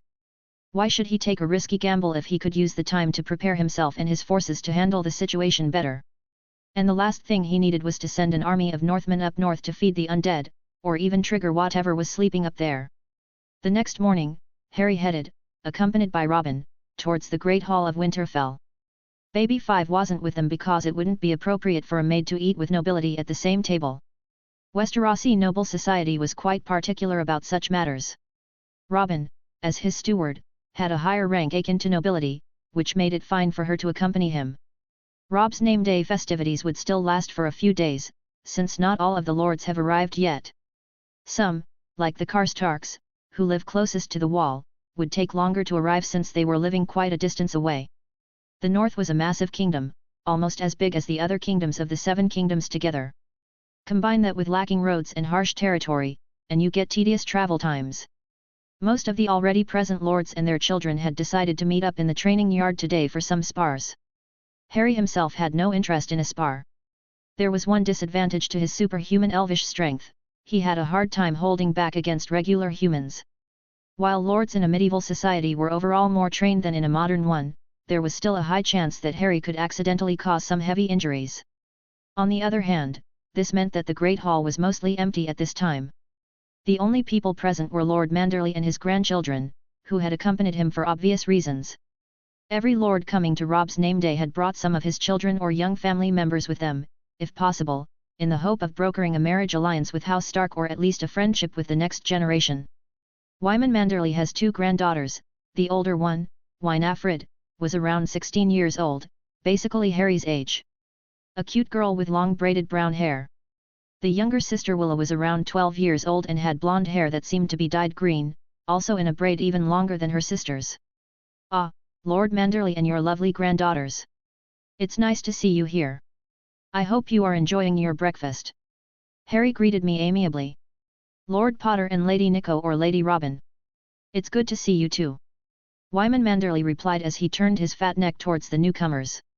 Harry had no idea how one could live so long, being that fat, in a medieval world without modern medicine.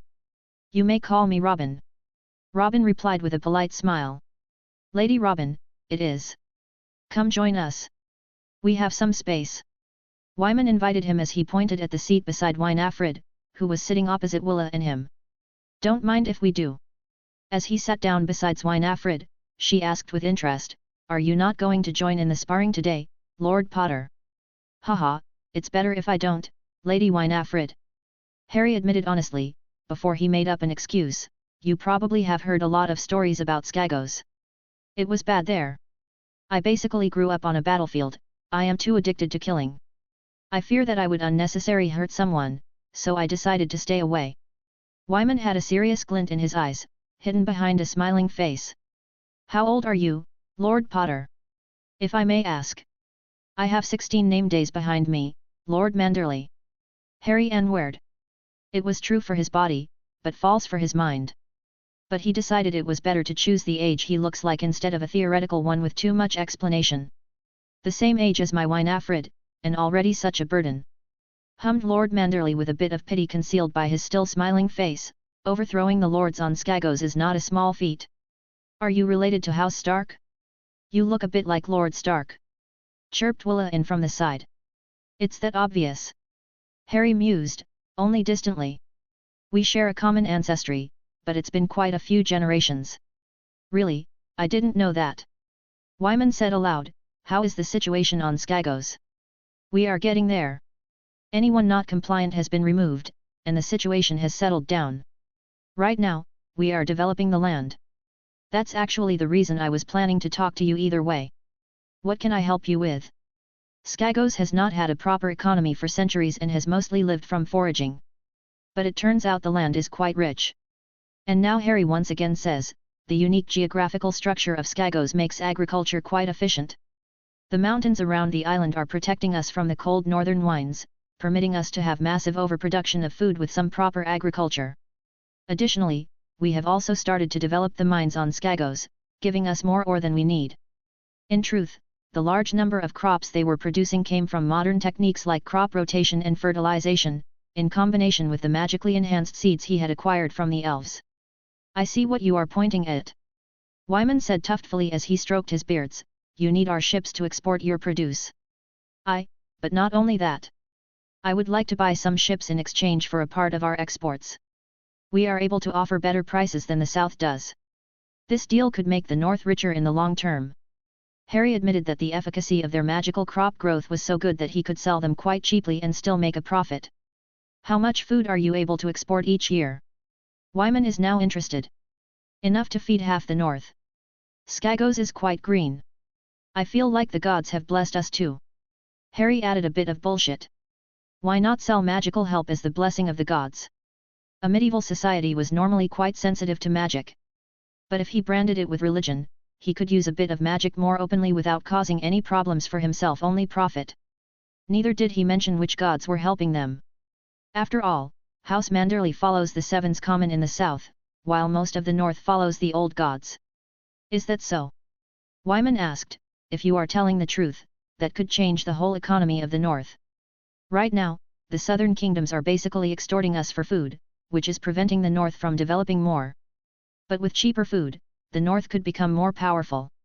House Manderley is interested in such a deal. To be tough, we would have to decide on the details first. We are also open to exchanging some ships for your exports. Good. A port city on the southern end of Skagos is in full construction right now. Some of the docks are already finished. Robin here knows all the exact numbers. That's the reason why I brought her with me to Winterfell. She has my full authority to handle this matter. Harry explained as he pointed towards Robin, who interrupted her chat with Lord Manderley's granddaughters, giving them a smile. Then I will discuss this matter with the charming Lady Robin. Wyman accepted.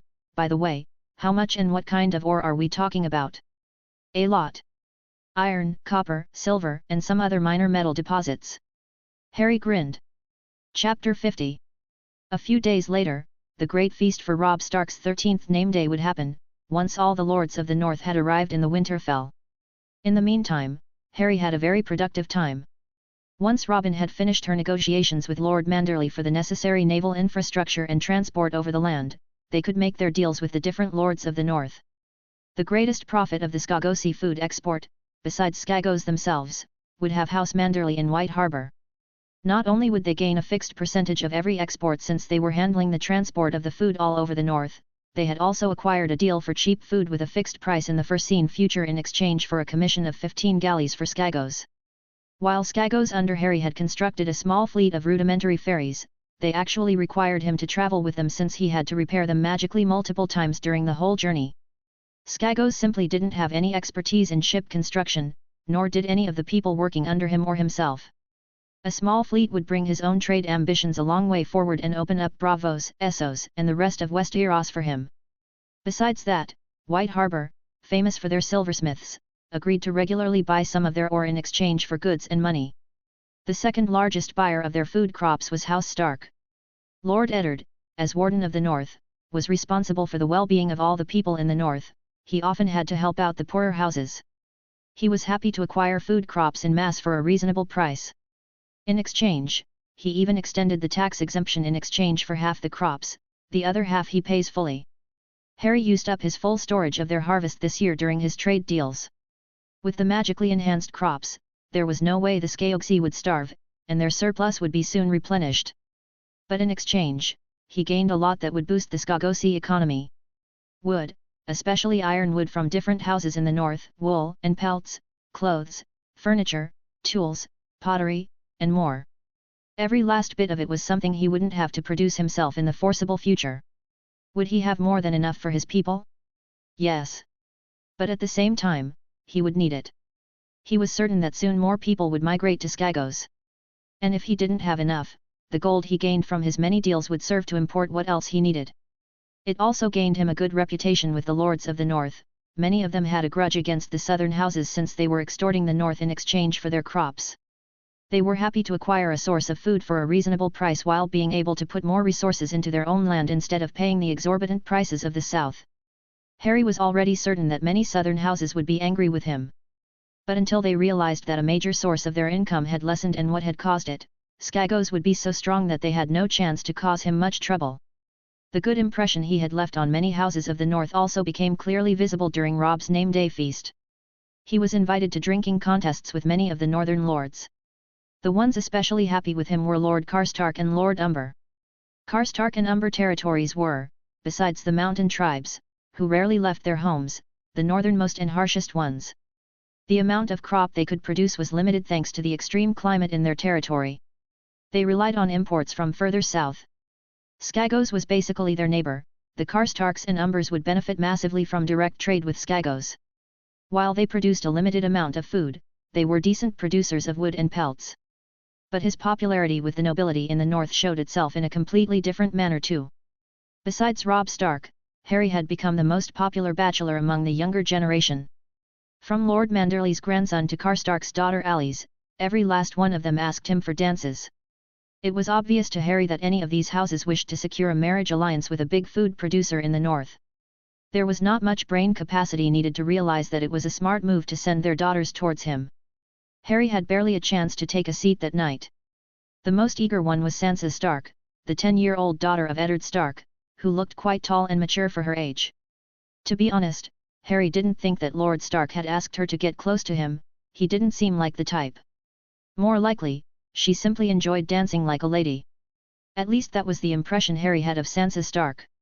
From the few chats he had with the girl, he realized she had a very idealistic and naive view of the world. Her head was full of chivalrous knights and honorable lords. This could become very costly for her one day. There were many lords he met during his time in Winterfell, but the one who made the biggest impression on Harry was the Lord of the Dread Fort, Roose Bolton. He had been the only lord that had brought any of his children to the celebrations, with his only son Domeric currently squiring in the Vale under House Redford. But it wasn't that fact that had gained his attention. No. For some reason, Lord Bolton felt very dangerous to Harry. The so-called Leech Lord, with his pale skin and milky, ghost-grey eyes, left an impression just based on his looks. He reminded Harry of a vampire in some ways. His looks were only the first hint that something about him was different. Not only was his status, for some reason, completely concealed, Observe was not giving him any information beyond the name of the man, but Harry was also unable to read the man's mind. Either Roose Bolton had some kind of magical ability or the man had natural defenses against mind attacks. Well, Harry hoped it was the latter. Natural mental defenses weren't uncommon. Some people were born with them, others, with a lot of self-discipline, would gain them. In the end, the strange matter about Lord Bolton wandered quickly to the back of his mind that night. Because after the feast in his private chambers that were assigned to him, his communication mirror began to ring. Communication mirrors were one of the few magical artifacts Sirius knew how to enchant.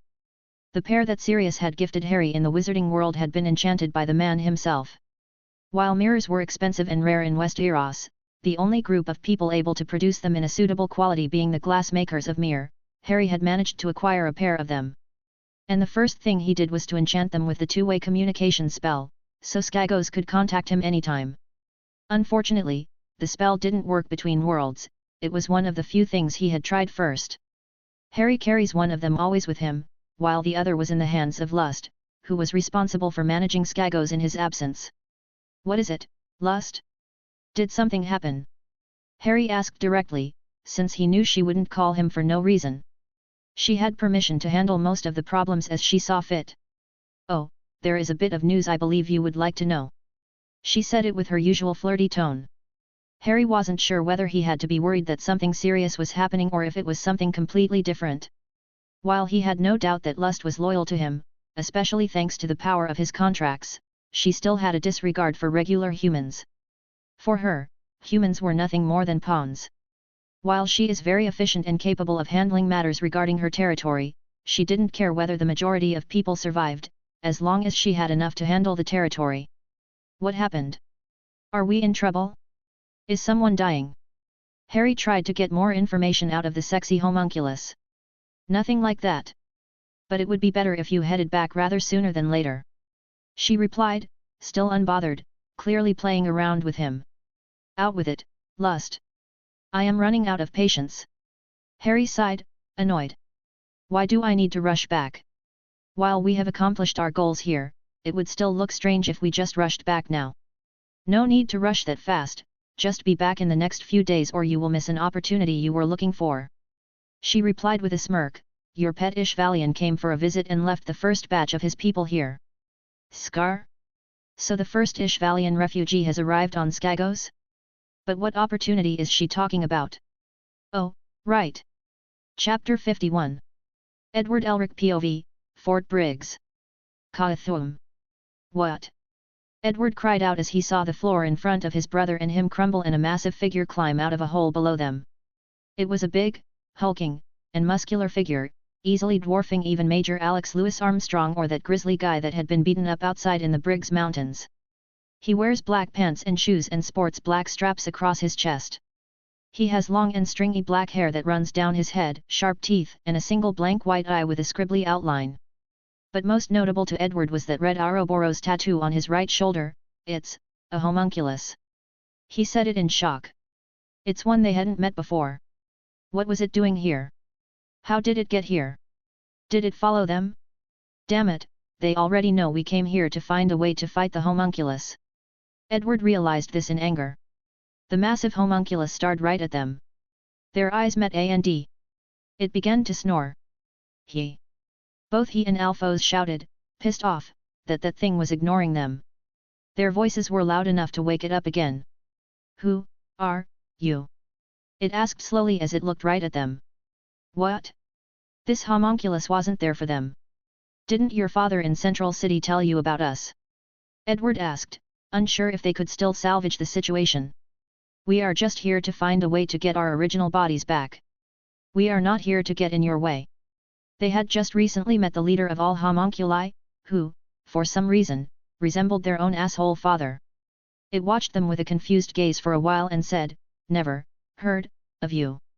And then the homunculus turned and began to ignore them while slowly muttering to itself as it walked away, so much work.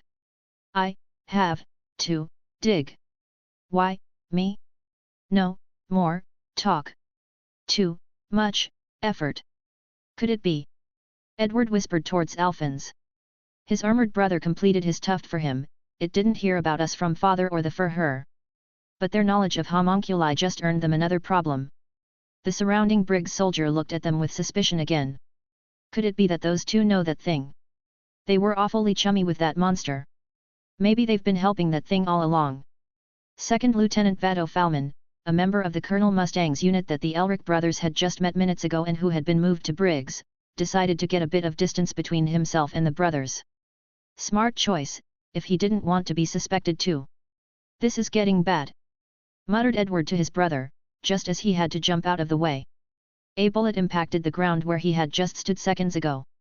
That aggressive grizzly, Captain Buccaneer in charge of the mountain patrol squad, had chosen that moment to appear and accused them, with a smoking gun pointing at them, so you are Drachma spies. You got it all wrong, shouted Edward back at him. Buccaneer just shouted back, then how come you are so chummy with that intruder?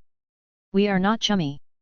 Meanwhile, Homunculus just ignored all the people around him and said, this is in the way. Where am I? And it threw some rubble out of the way, unbothered by the commotion surrounding it. I have to keep digging. Realizing that Homunculus was demolishing their base, the Briggs soldiers began to move, aiming their weapons at that massive creature. Open fire! Unfortunately, the homunculus didn't even notice the bullets hitting its head as it continued towards a wall.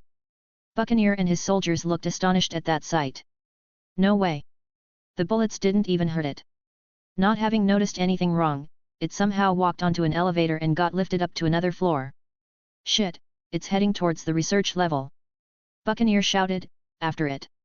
Martin squad, check out the hole it came from. There may be more of them. Edward and Alphonse followed Buccaneer and his soldiers to the upper floors. They just arrived in time. Major General Olivier Myra Armstrong, the scary but beautiful blonde-haired commander of the Briggs base, was already there, leading her soldiers in battle against that hulking homunculus. They were using explosive weapons like bazookas and a tank, which was clearly a prototype, to combat it. But no matter what they shot at that thing, any damage got regenerated instantly. Edward had to admit that this was the strongest homunculus besides father they had encountered to date. For now, he had no idea how they could beat it. This one was clearly made to be physically strong, both in defense and offense. While it was pretty much unhurt, the damage began to agitate the homunculus as it began to rampage and throw some debris around. Some of it was directed directly at a Briggs soldier. Edward rushed forward, forming a transmutation circle with his hands, and touched the ground. A stone wall appeared in front of the soldier, blocking the debris from hitting him. "It's no use, General. No matter how often you kill that thing, it won't stay dead," Edward said as he approached the general. "How do you know so much about that thing?" Buccaneer, who had also arrived at the battlefield, asked. This shut Edward up. If he told them about father and the homunculi, they would only be in danger. Because. Suddenly another voice Edward was unfamiliar with interrupted them. "Don't pressure the kid. He is trying to look out for you."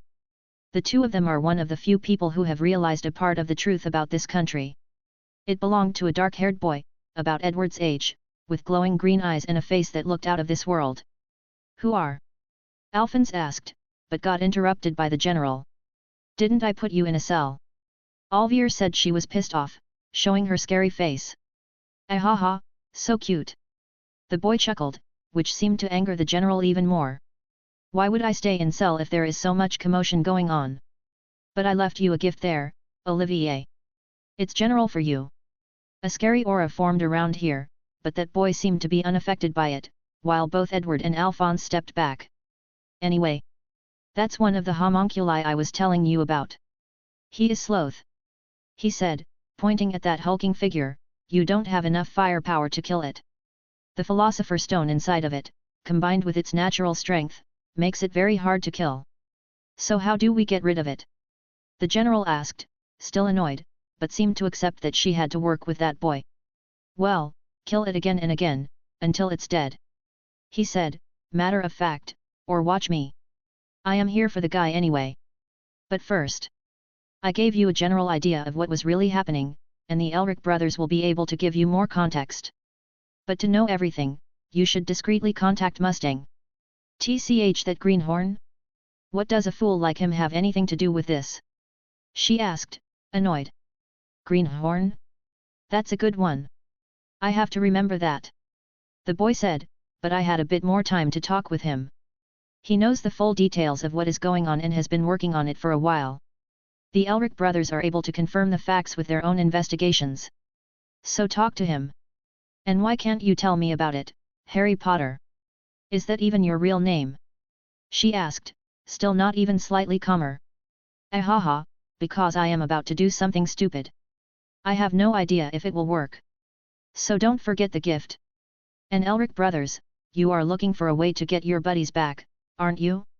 It's simple, you will just have to follow the law of equivalent exchange. After all, you got something in exchange. But I would wait a bit, and if you want to know more about what is happening with the homunculi, ask your father. Don't forget my offer, General." The boy, Harry, said it with a grin. It took Edward a few moments to realize what he could mean. Before he could ask more, the boy had already rushed in front of the homunculus called Sloth. What he saw shocked him. While his hands were glowing, the area around him was changing. But it wasn't like Edward was using alchemy by forming an alchemy circle with his body. No, the boy was acting more like father, changing the area without even really moving. And then Edward saw what was happening around the boy and the homunculus, which was looking at Harry in confusion. "Ed, he can't be serious." "That's..." Alphonse said she was worried. "He is creating a human transmutation circle." Edward nodded, having also realized what the shape on the ground was and that Harry was creating an ability that almost looked like magic.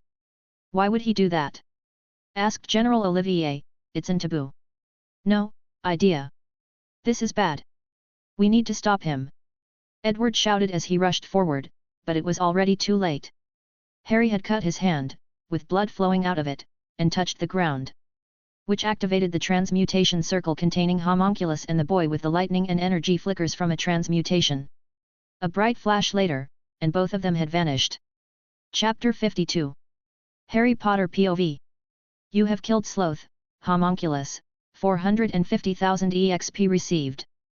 BZZZT. Level up. Leave BZZZT error. Warning.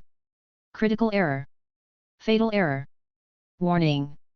Complete system shutdown. Ugh, not good. That's new. Harry muttered as he watched his gamer system fail while at the same time his body was getting disintegrated as he got grabbed by many small shadowy hands. Sloth, who had been in the outer area of the transmutation circle, had been completely disintegrated first. The moment he saw that his system had stopped working, Harry wasn't sure whether his great idea was actually that great. For the first time in a long time, he could truly feel his emotions and body again. Nervousness. Pain. Fear. No longer was his gamer's mind working.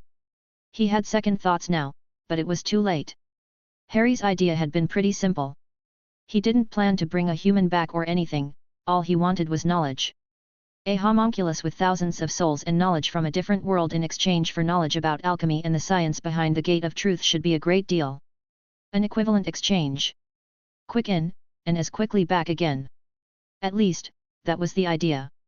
But would it even work if his system wasn't really working? New information and knowledge gave many of his skills experience and leveled them up. With a ton of scientific knowledge, even his magical skill should get a major boost. In theory, at least. Now it was too late to back out. In the worst-case scenario, he made sure that he would not break any of his contracts. The last thing he heard was the voice of Edward Elric, "We need to stop him." And then he stood in a completely white and empty space. Behind him hovered a stone gate with a tree-like structure on it. But in comparison to Edward's Gate of Truth that Harry knew out of the manga, his had also runes and magical symbolism on it. Fascinating? Isn't it? Yes, it is. Harry nodded as he looked at his very own Gate of Truth, trying to engrave every last detail of it into his mind. Did you ever see one like this? I have to admit that this is the first time I have ever seen such a unique one. But it had to be expected. After all, you are very different from the people that usually arrive here, Harry Potter. No, Wanderer. At the word Wanderer, Harry turned around and looked at the only figure that was here with him. Truth is a metaphysic being that resides in this realm. Harry's believe it was also the god of the Full Metal Alchemist world. It was nothing more than a white, featureless version of his own body. That body had no notable features, even the voice was genderless and somehow male and female at the same time. Impressed? You are pretty much what I expected. A bit taller, I believe, probably because I am taller than Edward Elric. Harry replied, trying to calm himself while attempting to activate his system. Yes, you would know that. And that won't work here. It unnerved Harry that he couldn't really read the emotions of truth. Why did you block my system? And why did you call me Wanderer? Are you not? And you have no need for that parasite here. Parasite? So will my plan work without it? Or did I just waste thousands of valuable souls that I could have used for my own purpose? Harry asked while wondering what truth could mean with that description of his system. It depends on how you define work. At least not like you imagined it. What are you talking about? Why wouldn't it work as I imagined it? Harry is now even more nervous. First his system stopped working, then the truth called him Wanderer, the same word the shadow had used for him before his reincarnation. Just what was going on? Nope, not at all. But I have to be grateful. You were a big headache to me. Harry couldn't read truth's emotions, but the words themselves were ominous. A Trojan horse, is a good description you should know. Walking my world brings danger to it with every moment it is there. While I am unable to interfere with you, you are just out of my reach. Gamers are truly a scourge of existence. Always grinding, leveling up, and looting. None of you stop to wonder, during your mad power trip, why someone would give you such a convenient power. Luckily, you decided to come to me yourself. What was he talking about? For some reason, Harry's mouth wouldn't move anymore. As if truth didn't want to be interrupted. I have to admit. That scary thing behind you did it smartly, gifting you a power with a poisoned one of his own. But still, nothing in the world is free. Everything has a price. Often, you just don't know the price until it's too late. At this point, Harry could just look frozen at truth. Remembering the last glimpse he had gotten at the shadow before he had been reincarnated. Why had it been that different back then? Why did it conceal itself? Anyways. You paid your toll. A big one. Souls and a lot of foreign knowledge. Knowledge from different worlds. The only ones with a similar offer were that little human in the bottle and Van Hohenheim. And I can remove you permanently from my world. Remove? Too bad for you. I am sure you are a nice guy, but I have no interest in watching you doom my world once you are out of my reach again. Not only can you open the gate, you can go through it. Every gate has to go somewhere. And I can make sure you won't be able to return. Fear. He did have a bad feeling as soon as his system failed. Was Truth planning to ensure that he wouldn't survive wherever he ended up? Harry had known there was the possibility that there was more to a Gate of Truth than just what was seen in the original manga. After all, in one of the movies, it led to a completely different world. But he didn't think it would be weaponized in such a way against him. What kind of death world was Truth planning to send him to? Harry gritted out, but Truth ignored him as the gate behind Harry opened up. Goodbye, foolish human. Enjoy the truth you paid for. Thousands of black shadowy hands once again grabbed him as they began pulling him into his Gate of Truth. No matter how hard Harry struggled, they were simply stronger than him. The last thing he saw were the heavy stone doors close in front of his eyes, hiding the truth behind them as Harry emerged in complete darkness. Information is flooding his head. Nico Robin, POV. Robin had lost the belief that she could just live in peace, read books, and study history a long time ago. Until that fortunate day, she had met that strange boy. Harry Potter. Alone, thinking of him brought a small smile to her lips. He had given her the task of creating an espionage organization and an information network. Right now, she was studying the history of this strange new world Harry had brought her to. She needed to know it in order to properly train the agents. Wargs or skin changers were very interesting for scouting and spying, but they still needed to be trained properly to be effective. Also, they were rare. Even while looking to recruit them, they had only managed to gather less than 20. As effective as they weren't enough to put them to work in the whole of Westeros, especially since they needed some of them in the military and their fleet. So she had to design a training plan to train regular agents as well. Somehow, espionage was something that came naturally to her, as if it were in her blood. Robin-sensei. Something is wrong with Tiamat. The door to her office opened loudly as Sugar rushed in. What is happening, Sugar? Where are your sister or Lust? Robin asked calmly. First, she had to figure out what was going on. They are still down at Port City, overseeing the construction effort. I was playing with Tiamat until she suddenly began to rampage as if she were in pain. The small, green-haired girl explained quickly. It was clear that she was scared. She had never seen Tiamat act that way, nor had Robin. Bring me to her. Robin said as she stood up from behind her desk, following the girl. Soon they arrived at the top of the mountain, where they were planning to one day construct a massive castle as the main seat of Skagos. Tiamat was roaring as if she were in pain, trashing through the area. Seeing that the dragon wouldn't calm down, Robin grew determined.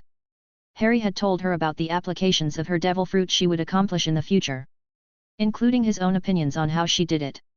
This was the result of her hard work. Cienfleur, wing.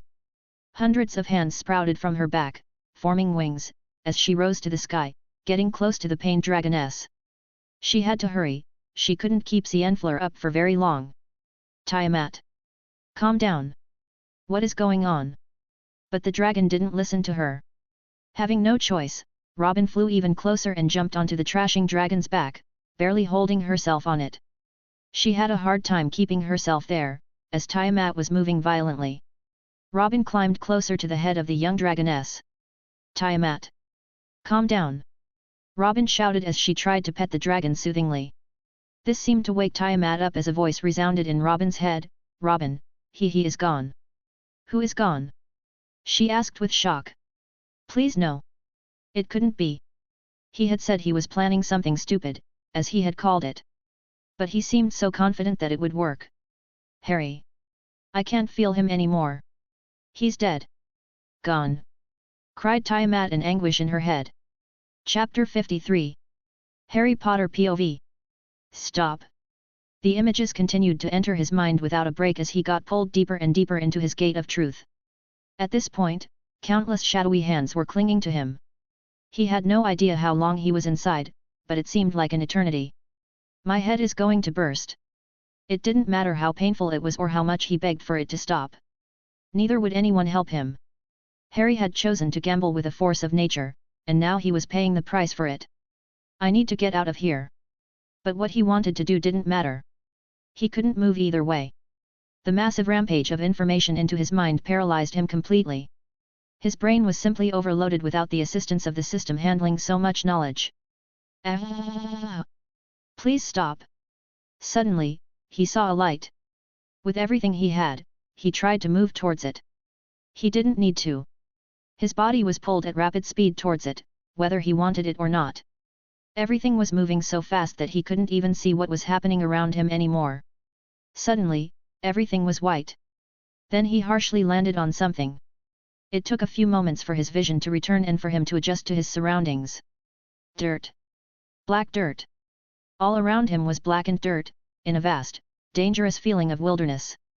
Oh, that will be dangerous if no one finds me. But there was nothing he could do to change his situation right now. He could only pray that no wild beast would find him until he was back up. Harry felt weak. He had no strength left. The last thing he noticed were voices in the distance and his system having notifications appear again in his field of vision before the world around him had turned black. The next time Harry awoke, he realized he had no idea how long he had been out of it. But one thing became obvious: he was no longer out in the wild, lying in the dirt. What he could see were rows of evenly hollowed planks forming walls around him. It took him a few moments, but he recognized where he was. Or at least in what he was. A cheap wooden carriage. He had become quite familiar with the looks of one, so he would recognize it everywhere. This one wasn't made for comfortable journeys but rather to be able to transport as many people as possible, even though it seemed empty right now. Still, he could hear voices coming from the outside. Whoever had saved him wasn't right now in the carriage, as it wasn't moving, but probably taking a break. Which is quite a relief to Harry, as it gave him a chance to sort out his troubles before anything else happened. His gaze focused on the notifications he had missed. The system has rebooted and once again started with limited functionalities. Currently, the user is in a spatially isolated location, and multiversal functionalities are limited. All multiversal skills are unable to work. Please find a location with less interference or become more powerful to break through the isolation. That's new. Harry realized as he read through the message, it seems like I am stuck for now. The truth has gotten me good. And I still have no idea where I actually am. Not only did any of his chat functions or skills, like the interdimensional trader, which was preventing him from directly opening a door and returning home, but he couldn't check on the actual status of his territories either. Usually, once something gets accepted as his territory, he is able to check the progress on it from anywhere he is, be it far away or even another universe. He had even been able to send orders. But nothing of that kind was working anymore. It seemed like he was completely cut off, no communication, support, or easy way back. And worst of all, he almost didn't feel the connection to Tiamat anymore. It took a lot of focus and effort to know that she was even there. Their connection felt strange, like it was dizzy or something. Normally, while they were in the same world, he could feel where she was, in a different universe, he could still feel how her status was and even really strong emotions. But now he could feel almost nothing. It was like he was feeling a signal that got interrupted several times and was so twisted and foreign. It is hard to describe precisely. Status. Name, Harry J. Potter. Class, the gamer. Gender, male. Level, 103. SAO level, 51. Next level, 21.5%. Title, The Boy Who Lived. Age, 16. Species, elf/human, magical/dragon rider. HP, 550 MP, 4158. Strength, 73, 61. Vitality, 66, 55. Intelligence, 250. Wisdom, 100. Dexterity, 64, 54. Charisma, 60, 50. Luck, 10. Points, 175. Empty SAO skill slots, 3. He had accumulated quite a few stats again, but one thing had become certain. Leveling had become slower without proper foes. Most of his level rises when beating a powerful and meaningful opponent like Sloth had been, that kill raised his level by almost 3. The normal IDs he had been able to create just didn't spawn strong enough opponents to give him a meaningful amount of EXP to be really efficient. Leveling had been far easier while he was at a lower level. Even in SAO, the floor was still too low to give him a meaningful amount of EXP.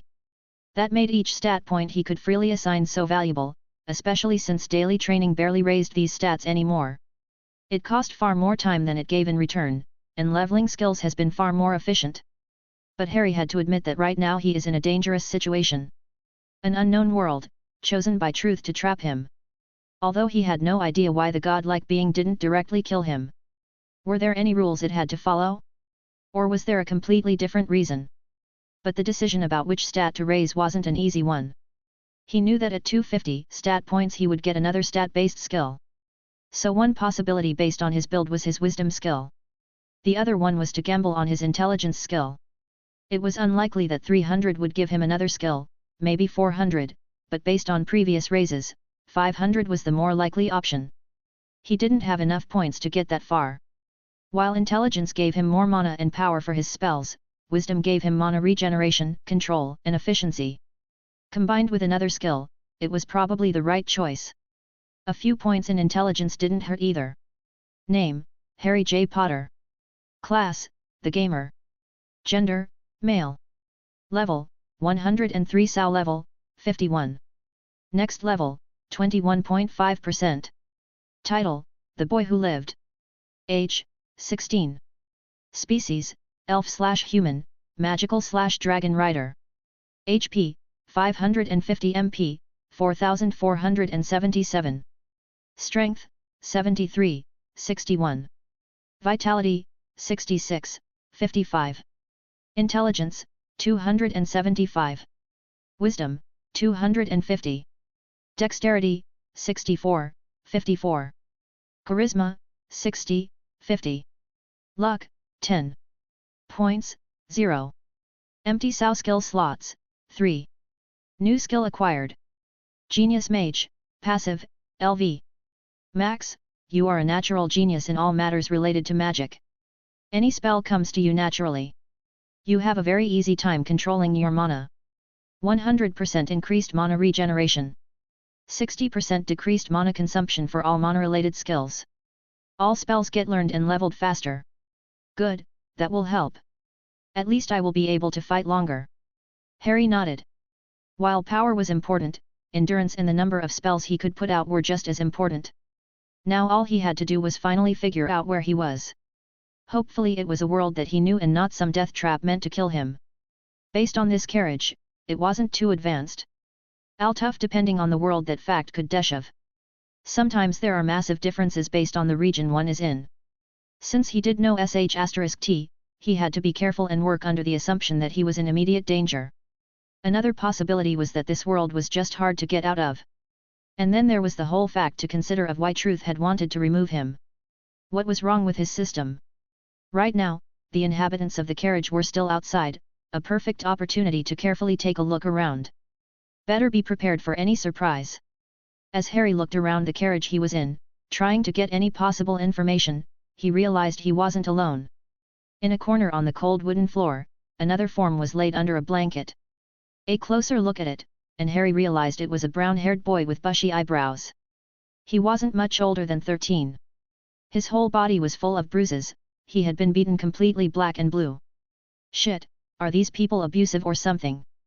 But he seemed human, so maybe they weren't very strong? There wasn't anything about that boy that was special at first glance. Harry could only be certain if he used observe.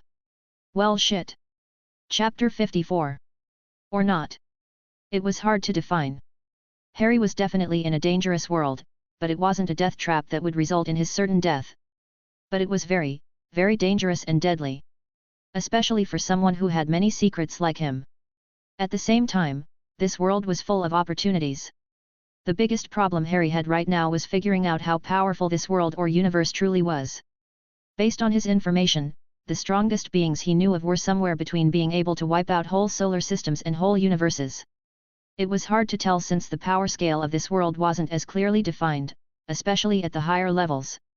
There were a lot of conceptual abilities, but in actual feats seen, they were harder to define. He definitely knew this world, it was one of his favorite web novels. Though he wasn't sure whether he should laugh or cry. Also, he had no idea how strong he was in comparison. How did he recognize that world? Well, the main character was lying in front of him on the dirty floor, beaten half to death. In fact, he had already died once, and right now he is a reincarnator. Name, Leyland Farlier, formerly Fang Ming, gender, male. Occupation, noble heir. Level, 4. Age, 13 race, human. HP, 50 MP, 80. STR, 4 VIT, 4. Int, 14 WIS, 17. Dex, 5 Cha, 3. LCK, 10. Description, Leyland Farlier is a reincarnator formerly known as Fang Ming. The original owner of the body, a notoriously arrogant playboy, chose to court the wrong girl and received a life-ending beating. Fang Ming, having died in his previous life, is inhabiting this new body and still recovering from his injuries. His soul brought a hack with him from his past life. And what a hack it was! Another form of a system is an AI chip. A very advanced piece of technology had been implanted in people's brains on Fang Ming's Earth to assist them with a multitude of tasks. From data storage and visualization to analysis and research, it was the wet dream of any scientist. This particular one had been integrated into the soul of Fang Ming and passed over with him. AI functionalities were in most form overpowered. Right now, the defenseless owner of an AI chip was laying right in front of Harry on the floor, close to death. Nobody would ask any questions if Leyland were to die here and now. This world he had come to was a savage one, where the strong ruled. The fictional work he had arrived at was called Warlock of the Magus World, and here is the strong take all. Leyland had risen to the top with the help of the AI chip and a lot of luck. But why would Harry just let such a gift leave here on the ground? Especially since it could help him with one of his problems. One of the main functions of an AI chip is analysis. There was a high chance it could help him figure out what was wrong with his gaming system. A third opinion didn't hurt. And even if not, it would be a very useful tool to have in this world. There were a multitude of problems he had to solve right now. Especially of how he could get home. Since this wasn't a direct death trap, the true problem has to be leaving. Based on his knowledge of the story, he had multiple theories on why he couldn't leave. First of all, one reason could be the spatial turmoil around the south coast, the region of the Magus world he was in right now, which made any form of teleportation and space travel extremely difficult. His second idea was the world itself. There could be a barrier around this world that could only pass through if he was strong enough. Or, similar to his second theory, he just could be too weak for space travel, no barrier is needed. In the story, one had to be a rank 4 Magus, a powerful being, to travel to other worlds. But this was a big problem. Or rather, time was a big-ass problem. Becoming stronger wasn't a matter of a few years, but of centuries. This is pretty much a cultivation novel towards immortality that plays over a very long time. While he was immortal in his elvish features, the people waiting for him were not. By the time he may be rank 4, even with meta-knowledge, he would be probably a century old.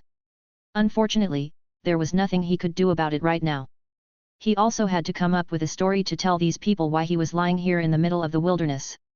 His gaze fell on Leyland once again. Should he try to preserve the canon storyline somehow and become a bystander or something? Nah, fuck canon. There was one thing he had gained for certain during his gamble with truth, a lot of knowledge about alchemy, science, and the soul. While it did bring him into this situation, he had gained a lot. A ton of his skills have risen by several levels. Overall, he had gained more than 1,000 levels amongst all his skills. And amongst them was a deep understanding of the soul. With the Philosopher's Stone as a conduit, Harry knew how to absorb and manipulate souls. And he still had one sitting in his inventory. Philosopher's Stone in his hand, it directly ripped into the unconscious form of Leyland Farlier. Sorry, Leyland, but there is no way I would follow in your shadows. All you can do is blame your bad luck and hope for another reincarnation. Blame this world we are in, it's a cutthroat one, and you have something that can help me. Harry thought as he felt Leyland's soul wander into the Philosopher's Stone and from there into himself, getting absorbed by his own very powerful soul. Leyland's soul stood no chance. While he is a reincarnator like Harry, he is far weaker. Not only did Harry's original soul get strengthened by fighting a Horcrux since being a baby, even absorbing parts of it, but Harry is also a reincarnator and gamer who focuses on magic and mental aspects. An unconscious and untrained soul, even with an AI chip, stood no chance against Harry's. While of Leyland only a soulless husk remained, the body still alive but nothing inseparable, for Harry a few notifications appeared. Soul absorption completed. New skill acquired. AI. ASUS BZZZT warning. Fatal error. Critical error. Connection to the main server failed. WTF. Again? Why? What did I do wrong? Harry panicked as he saw his gamer system once again fail. System conflict detected. Initiating emergency system shutdown. They are clashing. This is bad. He had no idea why they were conflicting, after all, they were two completely different systems. Harry didn't have any idea what principles his gamer system was even working on, it was just a gift he had received. Maybe it was in the soul too? Could that be the reason why they are clashing? This was bad. Instead of solving his problem, he had only caused more.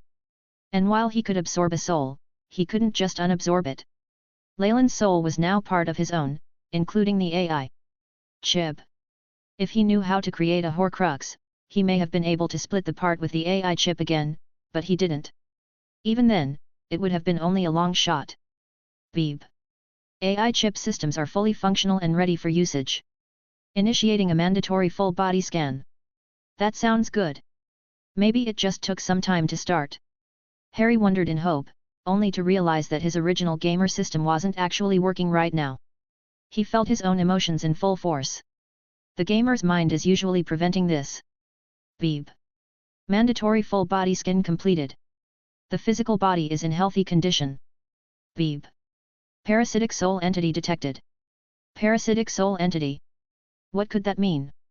Wait, didn't Truth call me a Trojan horse? Harry realized that a worrying picture had formed in his mind. Why had he been gifted a system? For entertainment? How stupid could he be to believe something like that? There had to be more behind it. Why hadn't he realized anything earlier? Harry thought further about it. Why would I realize anything? Isn't my system already manipulating my emotions? Why not my aunt's too? I acted a bit extreme a few times. An army of undead. Killing was one of my first acts. Sure, a will to survival does a lot, but I have been nothing more than a normal student before, not particularly a psychopath. Neither was Harry Potter so extreme, rather, he was suicidal. From somewhere, this had to come from. Initiating emergency measures for host safety. Exterminating foreign entity. What? No, fuck, wait. I am in a dangerous situation. I need my strength. And my things are in my inventory. Stop this. Harry cried out, trying to stop whatever was going on. This was far too risky. Command access is temporarily revoked. Abortion command ignored. Hosts are still under the influence of a foreign entity. Commencing extermination. Shit. And then there was pain. Chapter 55. Harry was stirring as he woke up. Hey, he is waking up. Get one of the black-robed escorts. They wanted to question him. The voice of a youth said something somewhere besides him. He still felt pain. His body felt like it had burned, every cell of it was sore. And the shaking of the ground below him didn't make it easier. Once Harry opened his eyes, he realized that he was still in the carriage, and now it was moving. It was filled with a group of youths around his age or a bit younger. How are you feeling? You gave us quite the shock.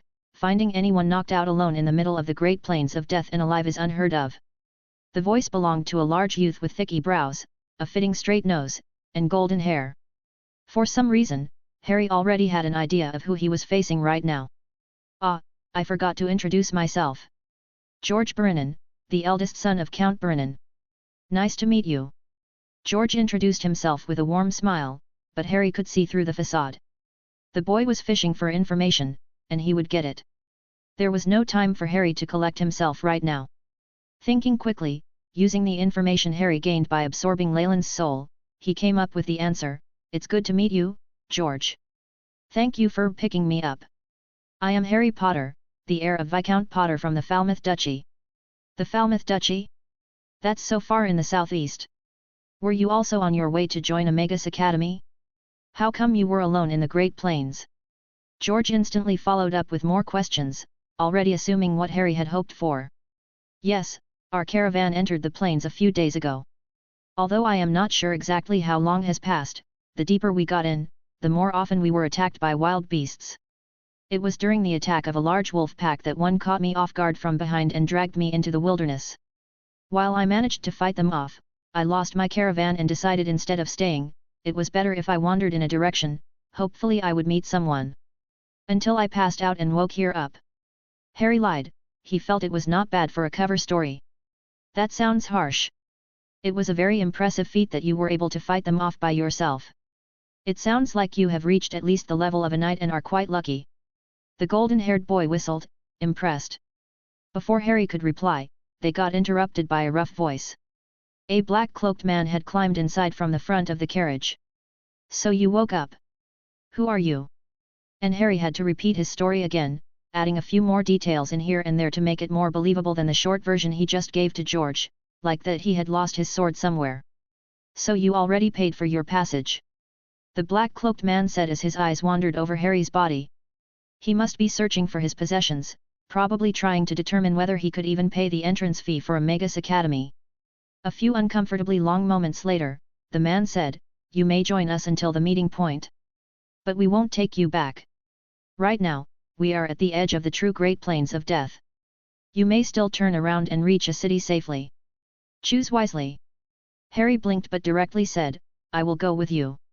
He wasn't scared of the Great Plains of Death.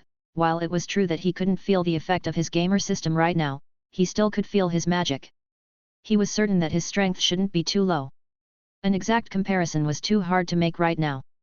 But he would find a way to enter a Magus Academy. Then so be it.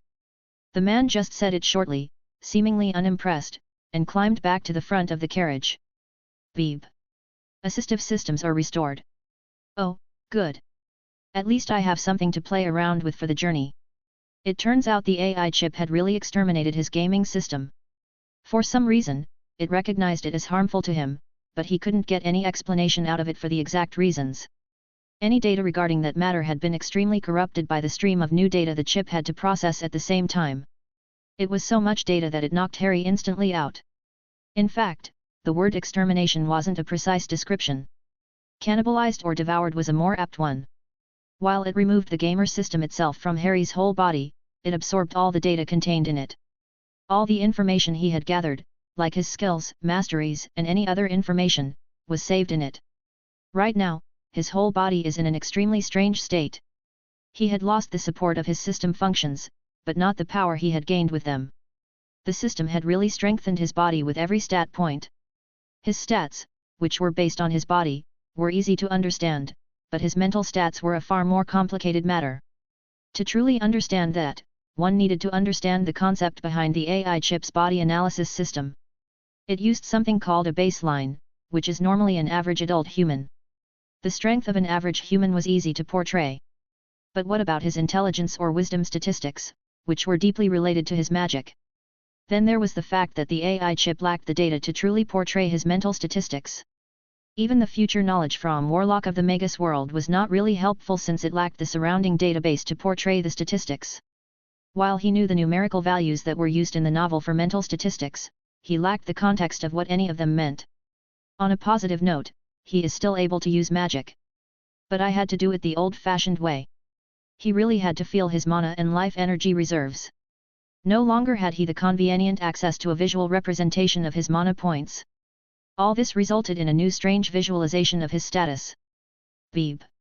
Scan complete, Harry Potter, Strength, 7.3, Agility, 6.4, Vitality, 6.6, Spiritual Force. Magic Power Status, small inflammations spread all over the host body. His body already had the strength of a Grand Knight. This universe used multiple power systems and cultivation paths. One of them was a Knight path, which basically focused on training the body. The first rank was a Knight, which was the equivalent of a trained human. After that came the rank of a Grand Knight, which was the peak of what a human could reach through training. Basically, it is the equivalent of top athletes focusing on a sport. A Knight training technique, or Grand Knight training technique, was basically a formalized set of training methods, including a mystical or magical aspect that would enhance the body. Unfortunately, it wasn't additive. If your body was already stronger than a fully trained knight, then the method had no effect on you. By absorbing Leyland's soul, he had gained access to the boy's memories, and there was a night training method in his memories. Even a version improved through the AI chip had no effect on Harry. How tough a grand night training method may have. But it probably wasn't worth the effort since the main focus of this universe was the Magus path. Still he would consider all possibilities. A Magus was basically a magic user, with a specific path of cultivation that made one stronger. He had no idea how the highest levels of Magus were compared to the rest of the multiverse, but at least he had a way to get stronger even without his system. There were so many more questions he had. Some were easier to solve than others. The hardest right now was the question of how he could get to Skagos. While he lost his essence of the gamer, if it even was a real essence, he had kept his essence of the dimensional trader.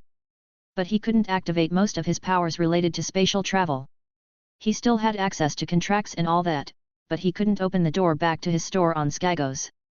The AI chip came to the same conclusions on how to solve the problem as himself, but like him, he had no definitive answer to what the actual problem was.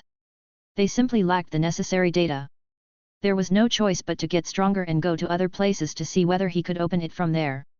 Hopefully he had also been sent back in time, but it was unlikely. Well, he had more than a decade before One Piece canon started, so maybe he gets back by then. Somehow, this thought didn't really comfort him. At least there were other questions he could answer far easier. Like what was up with his spiritual power. Thanks to all the information on magic, spells, and so on he had gathered himself and collected in his previous system and his canon knowledge, he somehow displayed the stat. But he was missing the context of how much he actually had. Still, this wasn't the real question here. What really mattered was the question of why he seemed to have two spiritual force and magic power stats. The answer was quite fascinating. In short, he is a wizard. He is a different species of human being, be it a variation or a completely different race than the humans here, he differs as a human. Additionally, he has also elvish and draconic parts thanks to his connection with Tiamat, which gives him a boost to his body. While magi in this world form a sea of consciousness in their minds to become magus, Harry basically had a second one. Something that wizards refer to as the magical core, a separate storage inside his body, was responsible for his magic as a wizard. Right now, it contained the majority of his spiritual force and magic power, which meant he was already stronger than a regular mage. Just how much? Chapter 56. Thank God. Harry sighed in relief as the spell he had created with the help of the AI chip was working. It was one of the most important spells for his immediate future. After all, if he hadn't figured it out, he would have cried tears of blood. He would have lost so much money, weapons, the ancestral sword of House Starkice, books, 9 different devil fruits, and a few random things he had looted, but most importantly, the 3 Elgeneri. Having lost access to it without the system, he had worked hard to restore it. It was his main focus on the early journey. Harry had figured out, with the help of the AI chip, that his inventory was actually a separate pocket of space created by the system. It still existed, anchored to his soul, he just had to create a spell allowing access to it. The versatility of the ancient language and the analysis of the chip made it possible. Creating a new pocket dimension would have been impossible at his current level, finding his inventory if it wasn't anchored to his soul would have been really hard. But in the end, through lucky circumstances, he managed it. Right now he was a bit away from the caravan, out of their vision during the break. Shit! What happened? In his hands were 3 darkened crystals in grey, green, and brown. Normally they were glowing lightly and could respond to him, but the Elgeneri seemed dead. Beep. Analysis complete. The original pocket dimension, consisting of multiple isolated spaces, collapsed into one combined space during the extermination of the foreign parasitic existence. Concentrated radiation created by this collapse shattered the souls living in the Elgeneri. Is that why I can still access the energy inside? Harry asked, downcast. He had actually formed a close friendship with these Elgeneri, they were his teachers. In fact, with his emotions no longer suppressed, he struggled with not starting to cry. Viladr, Miremel, and Jura were dead because he took a stupid risk out of greed. Beep. Negative. While the souls are shattered, all the pieces are still contained in the Elgeneri. They are fully functional because they are not dead. The situation is more comparable to a coma, one they won't wake up from without any outside help. Wait, you mean to tell me I can heal them? How? Can you find a method? Harry asked hopefully. Beep. Affirmative. Estimated calculation time, infinity. Not enough information and computing power to find a solution. Sigh once again, I am too weak. Everything Truth had done to him was a humbling experience. Before that, he had been on a power trip, killing, farming, and looting to become more powerful. He was certain that he had been under some kind of mental control from the system. But he wasn't sure how it ended. And then he wasn't even sure that he would be able to return in time. To further his own power, he had made contracts with his essence that would cost him his life if he broke them. They hadn't written what would happen if he unintentionally was unable to complete them, a mistake on his part that he wouldn't repeat. Still, this meant his life could end at any time, randomly. While he had helped massively organize a resistance against Father's plan in Full Metal Alchemist, Robin and Lust were also aware of his contracts. His contract about helping against Galbatorix was a different matter. Thanks to Van Hohenheim's own plan, Father's ascension to godhood would fail, and Lust and Robin, in combination with the Ames Tri's forces, who were far better organized and prepared than in the original, could handle him. Galbatorix was stronger than Father in his regular form without having absorbed God. He had a massive amount of energy that he could combine with the versatility of the ancient language to do anything he had put his mind to. And Harry hadn't done anything like an Ames Tri's helping the people with his knowledge. While Robin had a good chance of assassinating him with her devil fruit powers, it was still a risky move that he didn't want to put on her. The war against Galbatorix would come to its conclusion in the next 2 years, and Harry had no idea how the contract would react to that. He simply didn't expect he would need so long to return home if anything went wrong with his plan to use the Gate of Truth. He thought he should be able to return with his essence from anywhere. But even with his best estimates, he would need at least 10 years. Wow, these are pretty jewels. A girl's voice from behind him gushed. He didn't hear her approach, being too distracted in his mind. Basida. I didn't hear you coming.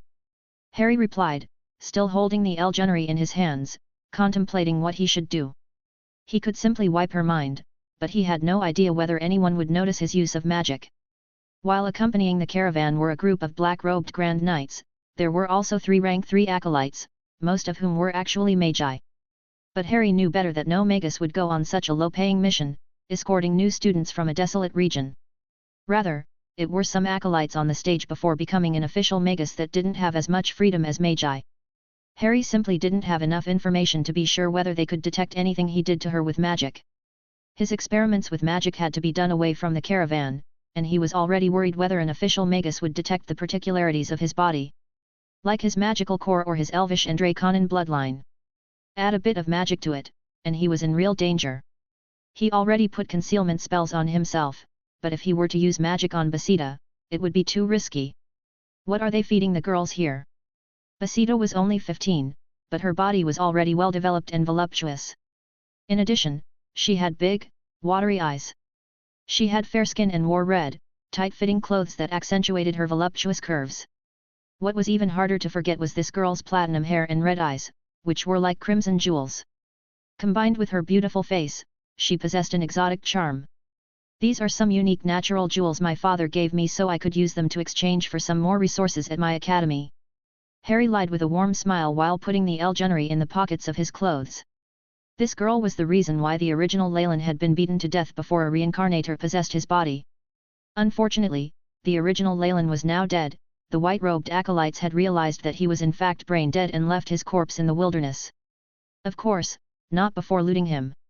Harry had missed his chance to take that ring, a magical artifact that would pay for the entrance fee of an academy, from the boy because he had passed out before he could take it.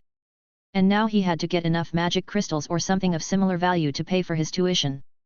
This troublesome girl was his best idea. Why? Like any beauty, she had a crowd of simps following her. Leyland has already paid the price for trying to court the girl. And exactly that was what Harry was trying to provoke. He wouldn't go around and simply beat someone up and rob them. There was no need to get in trouble with their escorts. But if someone else was provoking him, this was a different case. Luckily, the girl had fallen for Harry's handsome elvish features. Which makes the whole plan a lot easier. Ah, that's smart. My parents have me also. She said it with a beautiful smile before being interrupted by the voice of a boy. Basida, there you are. Said the head simp, glaring at Harry, while Basida had her back turned towards him. A red-headed muscular boy is called Arendolan. The guy who had actually killed the original Leyland with a beating. Usually he is in the company of some other simps for Basida. They were the unfortunate targets Harry had chosen, the first antagonists of the original story who got beaten after the prot-agnostics had trained for just a few days and even were unarmed. There was only one description fitting for them: cannon fodder. Annoyance flashed over Basida's face before she turned around. Aaron, is there anything you need? I just had a nice chat with Harry. Sorry to interrupt you, Basida. I just noticed you weren't in the camp anymore. We were about to pack and continue. Aaron explained that he was apologetic, but behind his eyes, Harry noticed the anger directed at him. Then let's go back. Basida nodded towards Harry, who just smiled amused and walked beside Basida, ignoring Aaron. This definitely annoyed the simp even further. Just what Harry wanted, soon. Chapter 57. You will have to be careful, George said as he was sitting beside him. He was a useful ally to have. He had probably the most information on the different Magus academies besides the black-robed knights and white-robed acolytes. Are you worried about me, my dear George? Harry laughed as he ate the rations he had received. Aaron and his lackeys will definitely try to do something for you. Remember the dead guy? He was the last guy that tried to get close to Basida. George explained earnestly. I know. And they are weak. You should know that. So what is it that you really want of me, that you are trying to butter me up first? Harry asked, already, having made a good guess. Perceptive like always, Harry. We will soon enter the most dangerous part of our journey. Let's make an alliance and defend each other, offered George with a grin of his own. Sure. Harry agreed. He had been planning to go into an alliance with someone, and while he was reasonably confident he was the strongest person in the caravan, it still would look suspicious if he didn't attempt to raise his chances of survival. And he wanted to remain undercover. Then he had an inspiration: can Basida join too? George looked at him strangely and asked, if she wants to. It's almost as if you want to provoke Aaron. Ah. You are really dangerous, my friend. The blonde-haired boy chuckled as he finally got it. What do you mean? Harry asked innocently and approached Basida. The girl was sitting with another group right now and was surrounded by her simps. Basida, got a minute? He asked, ignoring the boys around her. Sure, Harry. What do you need? The girl's eyes lit up as she saw Harry. Soon, this place is going to be really dangerous. It's better if we work together.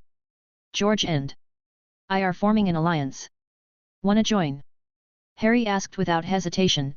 He could already see the anger on Aaron's and Simp's faces. That sounds like a good plan. I am in. She nodded brightly, not noticing the faces of the boys around here, as she stood up and hugged Harry on his arm. The faces of her siblings were now really blackened. But they were inside the camp and couldn't just attack Harry. They could only watch as he walked away with Basida on his arm. Harry regularly went out to collect data on the local plants. Thanks to his knowledge of the world he was in, he knew that this was a necessity to reach far. And why should he waste time and daddle around if he could do something productive and collect more knowledge with the AI chip? This time it would be a bit different. Right during the next stop after asking Basida to join their alliance, Harry got cornered by Aaron and his fellow simps. Did you need something? Harry asked politely as he watched the group of young simps block his path. You. Aaron was speechless that Harry wasn't the least concerned. He was aware that Harry was probably stronger than him, but even then, he had taken precautions and gathered as large a group as possible. It was 13 times 1. Yes, me? Harry asked, unimpressed. One of the other simps asked, is he an idiot? He is mocking us. Aaron said, angered, but you should get the situation. Stay away from Basite. You will now go to her and tell her you don't want to team up with her anymore. Harry blinked at them and then simply said, no. They all stared at him, baffled. That guy is really not taking us seriously. He should know we already killed one guy. Then you choose death. Aaron gritted out, annoyed, as he pulled his sword out. Just what Harry wanted. Even if someone was close by, they wouldn't interfere. They didn't really care if someone was stupid and caused trouble for themselves. The only time they bothered to interfere was inside the camp. Harry didn't hesitate and punched Aaron directly in the face, causing the boy to drop his sword. Of course he didn't use his full strength, or the boy would have died. Harry's body was far stronger than any of these kids. The only ones in the caravan who could fight him physically were the black-robed knights, but then Harry also had his magic. Nice sword.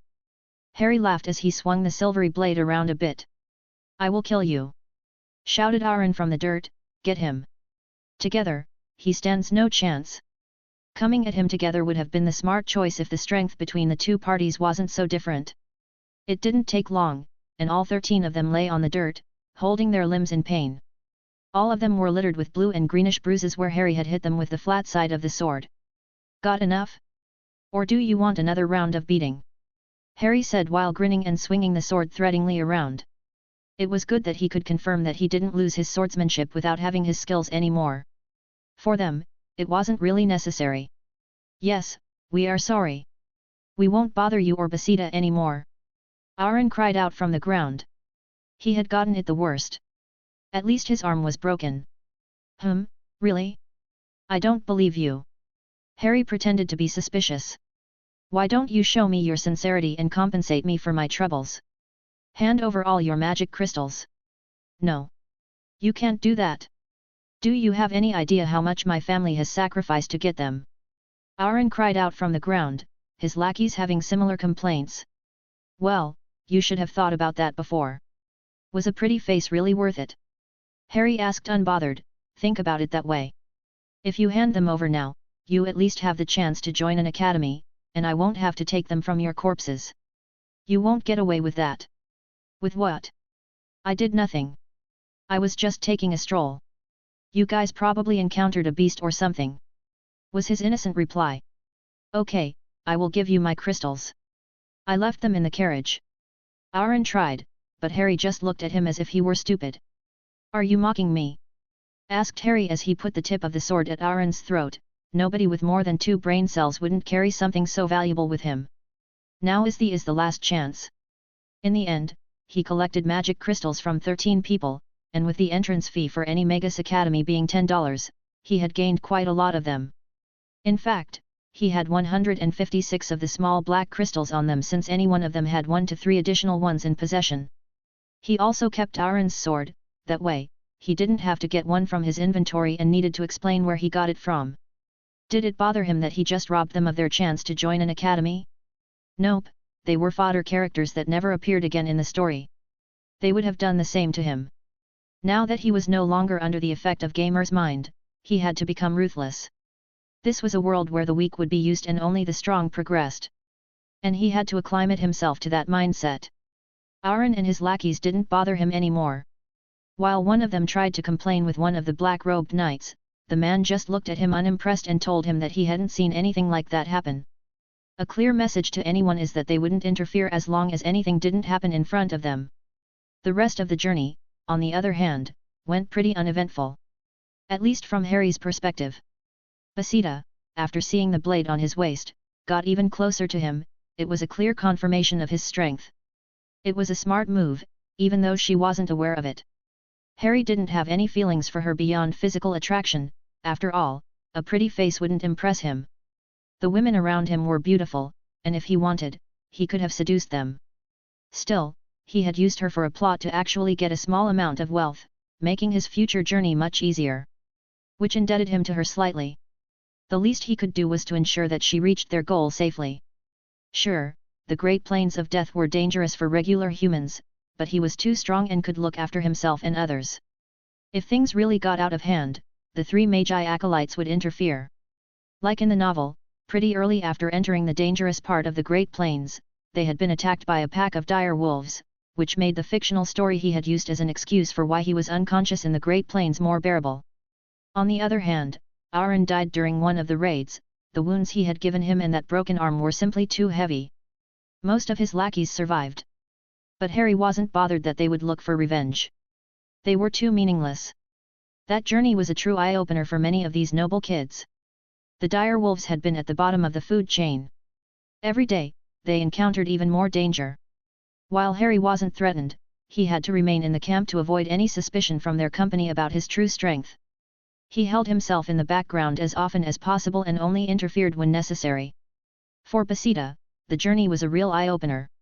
While she traveled thanks to Harry relatively safely, seeing so much danger and death made her realize how dangerous the world truly was. She is a princess of a small country and has grown up, been pampered, and is in safety. But after passing through the great plains of death, she became quieter while thinking about something. It took them almost 10 days to pass through the dangerous part of the Great Plains. Only after they had reached some kind of limit on deaths that must have been probably determined by their mission parameters did the 3 acolytes truly act and set up several defensive measures to protect their charge. But finally they had reached their destination, a small town-like place bustling with life. Mostly, it was filled with other youths around their age who were about to become acolytes for the different academies. Their carriages stopped in front of the camp. Chapter 58. The 3 white-robed magi acolytes were the first ones to step out of the carriage and gather the upcoming acolytes to lead them into the camp. Now, follow me into the campgrounds and choose an academy. You are free to take a look at all the academies, but remember, once you sign a contract to join one, you cannot back out. Anyone who disobeys will be hanged at the camp gate. Warned that the one Harry had learned was called Crow. Such words put quite a bit of worry in many of the youths. Haha. Crow. You guys are pretty late today. A voice called out as a fat man emerged from the campgrounds. He, too, was wearing a white robe and greeted them warmly. Don't scare these adorable newbies. There were some difficulties along the way, Crow explained. All right. Newbies. Now follow me into the camp. Fatty continued talking with Crow and the others for a while longer, then turned and shouted to Harry and the rest. You guys can call me Jevon, from the beautiful Enya Ivory Ring Tower. Trust me, if you're choosing an academy, the Enya Ivory Ring Tower is definitely your best choice. Jevon said as he brought them into the camp. The inside was bustling with life, reminding them of a lively marketplace. Jevon led them further inside to a large tent of pure white color, and there were still strange flower patterns on the outside of it. They seemed like both ornaments, yet they resembled writing as well. Harry was recording everything with the AI chip. While he felt a compulsion from the white tent, it wasn't really affecting him. They needed to fill out a form before their aptitude would be tested. After that, they were free to choose a Magus Academy. Because they were late, they only had 1 day to choose an academy for themselves. Jevon sat behind a large table, and all of the youths had to line up in front of it with their filled-out forms. Harry was right behind Basida and George in the row. Once they had their forms ready, they entered the tent one by one. Once inside, an old voice called him, "Come over." The inner space of the tent was quite large. It reminded him of an undetectable extension charm that magicians from the wizarding world loved to use on their tents. In the center sat an elderly lady in front of a crystal ball on a table, reminding him of a fortune teller. "Hello." Harry greeted the witch as he approached her. "Hand over your form," she said in a clearly bored voice. "Harry, hey? Put your hands on the crystal ball." Harry obeyed. The moment his hands touched it, he felt ice-cold vibrations. The longer he touched the ball, the more intense it got. "Very good. Don't let go," the elderly woman said while intently watching the crystal ball. He started to get a slight headache, and the longer it was going on, the harder it got. But he kept enduring. In comparison to the beatings he received from Arya or the things he had to endure during his life as Harry Potter, this was nothing. Only a good while later, as the pain became nearly unbearable, he had to let go, or he would have risked some serious damage. "Very good. You did very well." The witch nodded with an approving voice, now more interested in Harry. "We have categorized the aptitude of the acolytes into 5 grades. The first grade is the lowest, and the 5th grade is the highest. You have the highest possible aptitude as a 5th grader," she explained. Having already known what the grade meant, Harry was pleased with himself. While it would mean that he gained more attention from others and would have a hard time staying really low-key, he would also have more benefits. And in the eyes of a Magus, acolytes were simply ants. They were just that arrogant. Even a 5th grader, while being a desirable student, was nothing important in their eyes. The witch must have seen something on his face. A word of advice: don't get cocky because of your talent. There are more than enough like you, and many geniuses die early. After making a mark on his form, she said, "Your examination with me is over. Go to the next room behind me." Behind him already, the next acolyte entered, while Harry took his form and headed towards the next line. Once it was his turn, he once again entered a spacey room. This time, an elderly geezer was waiting for him beside a table. Harry sat down in front of the man and handed his form over. "5th grade? Very good," said the man as he stroked his chin. "I will be testing your elemental abilities. This time, Harry was actually a bit nervous. Affinity was, for him, more important than his appearance. With the AI chip, he had multiple different ways to bypass the disadvantages of a bad app. He knew how Leyland had become a magus. To follow his path, he needed the same abilities, or it wouldn't be as effective. Sure, it wouldn't be the end of the world, but it made things easier. The old man knocked on the table, and a black basin rose from the center. It looked like it was made out of rough stone, and inside of it was a metallic liquid that reminded Harry of mercury. Carefully look into the water. The old man's voice echoed with an authoritative tone. It was clearly a compulsion charm, but Harry chose not to resist it. Inside, his gaze focused on the center of the liquid as it swirled and turned into a whirlpool. Now tell me what you see. An compulsion again, a grey sickly green-colored whirlpool, with reddish-orange spots near the edge. Anything else? Some black, shadowy spots around it. Is there a lot of black? A medium amount. Okay. The old man snapped his finger, and the compulsion lifted as Harry came back to his senses. Your test is over. Your highest affinity is towards the death element, quite a rare one, after that, the fire element, and lastly, a light darkness affinity. The old man explained, and Harry could only sigh. So much for his hope to already have a path to the peak of this world. To become a magus, one needed a proper meditation technique. These meditation techniques were often specialized towards specific attributes of the practitioner, like race, bloodline, unique traits, and emotional affinity. While one could practice a technique that was not fit for their body, it would be hard and tedious, and one may not reach as far as one who had practiced one that fit. Harry knew from Leyland's journey the location of an advanced meditation technique that would have carried him at least to the level needed for space travel. Unfortunately, it was fitting for a person with a high level of darkness and secondary fire affinity. Harry just had a very light darkness affinity and a secondary fire affinity. His main affinity was death, which makes that advanced meditation technique rather suboptimal. Objectively spoken, Harry's affinity made some sense. His relationship with death had always been special. Being it, serving a killing curse, having carried a soul piece, passing through the veil of death, or having actually died. The fire part could have a multitude of reasons.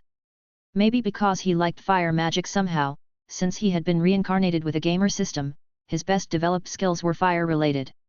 Or it was because of his connection with Tiamat. After all, dragons were often related to fire, and she did have a fire breath.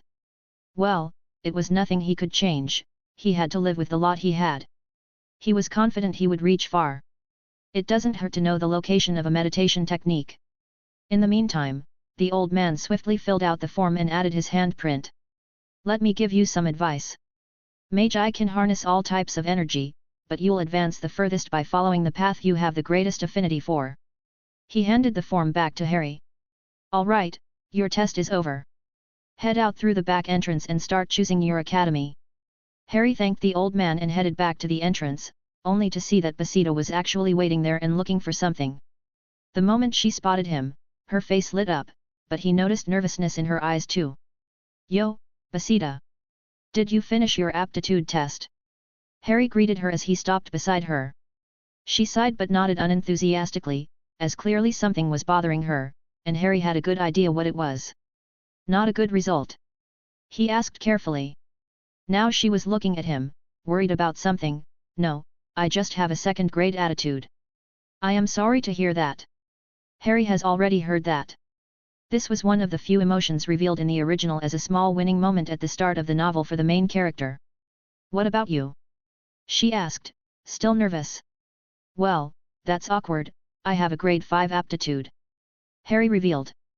For some reason, this seemed to please her, and he hadn't expected what followed next. Could you take me as a retainer? It's not an uncommon practice amongst magi. Chapter 59. Why? What? Why? A beautiful girl offers you to serve, and the first thing you do is question it. Basida asked, confused. Of course, Harry knew what becoming a retainer meant. It was basically a servant under the protection of another person, and while there were many different forms for that, it was the general description.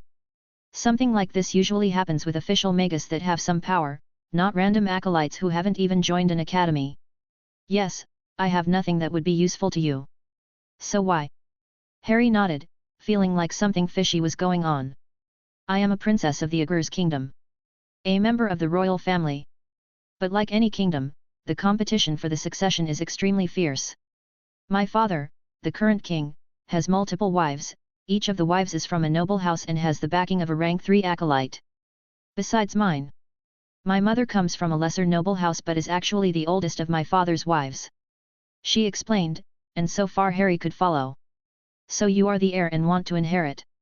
He asked. No, my older brother is the heir. But we don't have the backing of an acolyte. I am supposed to become that backing. Unfortunately, my talent is lacking. As royal family, we know a bit about being magus, and I will have a hard time even reaching rank 3. She sighed in disappointment. And that's why you want to give up your freedom and follow me. Because I am guaranteed to become at least a rank 3 acolyte. As she nodded, Harry understood where she was coming from. But the information she had on the magus world was very limited, in his opinion. Rank 3 acolytes were literally less than ants in the larger picture. A small kingdom like hers could be wiped out with a few words from a magus. On the other hand, it was a free follower for him, giving him already a faction. He could use her to delegate some different experiments to her or use her as an intermediary to get some more resources without gaining the wrong kind of attention. Even as a grade 5 talent, he would certainly get too much attention if he showed off his full capabilities. Still, he would have to take care of her too and invest his resources in her too. Or she would lose quickly on worth. I am not certain this would be a good arrangement for the two of us. What are your emotional affinities? Even with low talent, you would be better served if you went to a fitting academy. He knew the last time she went to a light side academy, but Harry with death and darkness had affinities related to the dark side magi. In the south coast region they were living in, the magi were split into two different philosophies, the light side, which believed in peace, scientific research and advancement, and the dark side, which valued strength and survival of the fittest. They were two opposing sides of the same coin, but Harry felt the dark side was the better one, since it was truer to the core values of the original magi who had created the path of an magus. I was originally planning to join the wetland gardens. While it doesn't fit my interests, the only official rank 1 magus of our royal family resides there and can back me. But I am ready to follow you. I have a darkness and fire affinity. She replied honestly. Wow, that's a coincidence, just what is needed to be a good fit for Kemoyan's pupil technique. The one advanced meditation technique I know is located off the south coast. I can work with that. Okay, I accept you under one condition. You are a good fit for the academy I am planning to attend. If you want to join me, you will have to sign a contract with me. Harry demanded. I will. She said it without hesitation, not even questioning what kind of contract. She probably doesn't believe that it is actually binding. After confirming that they were alone, he rummaged in his robes, but in truth, he was creating a contract that he pretended to pull out from there. This one. And I want you to be aware. You will be signing your life over to me, there is no backing out. I promise you I will take good care of you and not harm you, but I want your absolute loyalty. Once you sign it, the punishment for betrayal will be death. This was the truth, while she probably didn't believe that the contract was binding, he still felt prudent enough to warn her. It doesn't matter. It's the best chance I have either way. I will sign it. She said, her red eyes were shining brightly and honestly. Before they went off to choose their own academy, they met George, who tried to invite them to Enya Ivory Ring Tower, where he had some backing. It was also a light magic academy.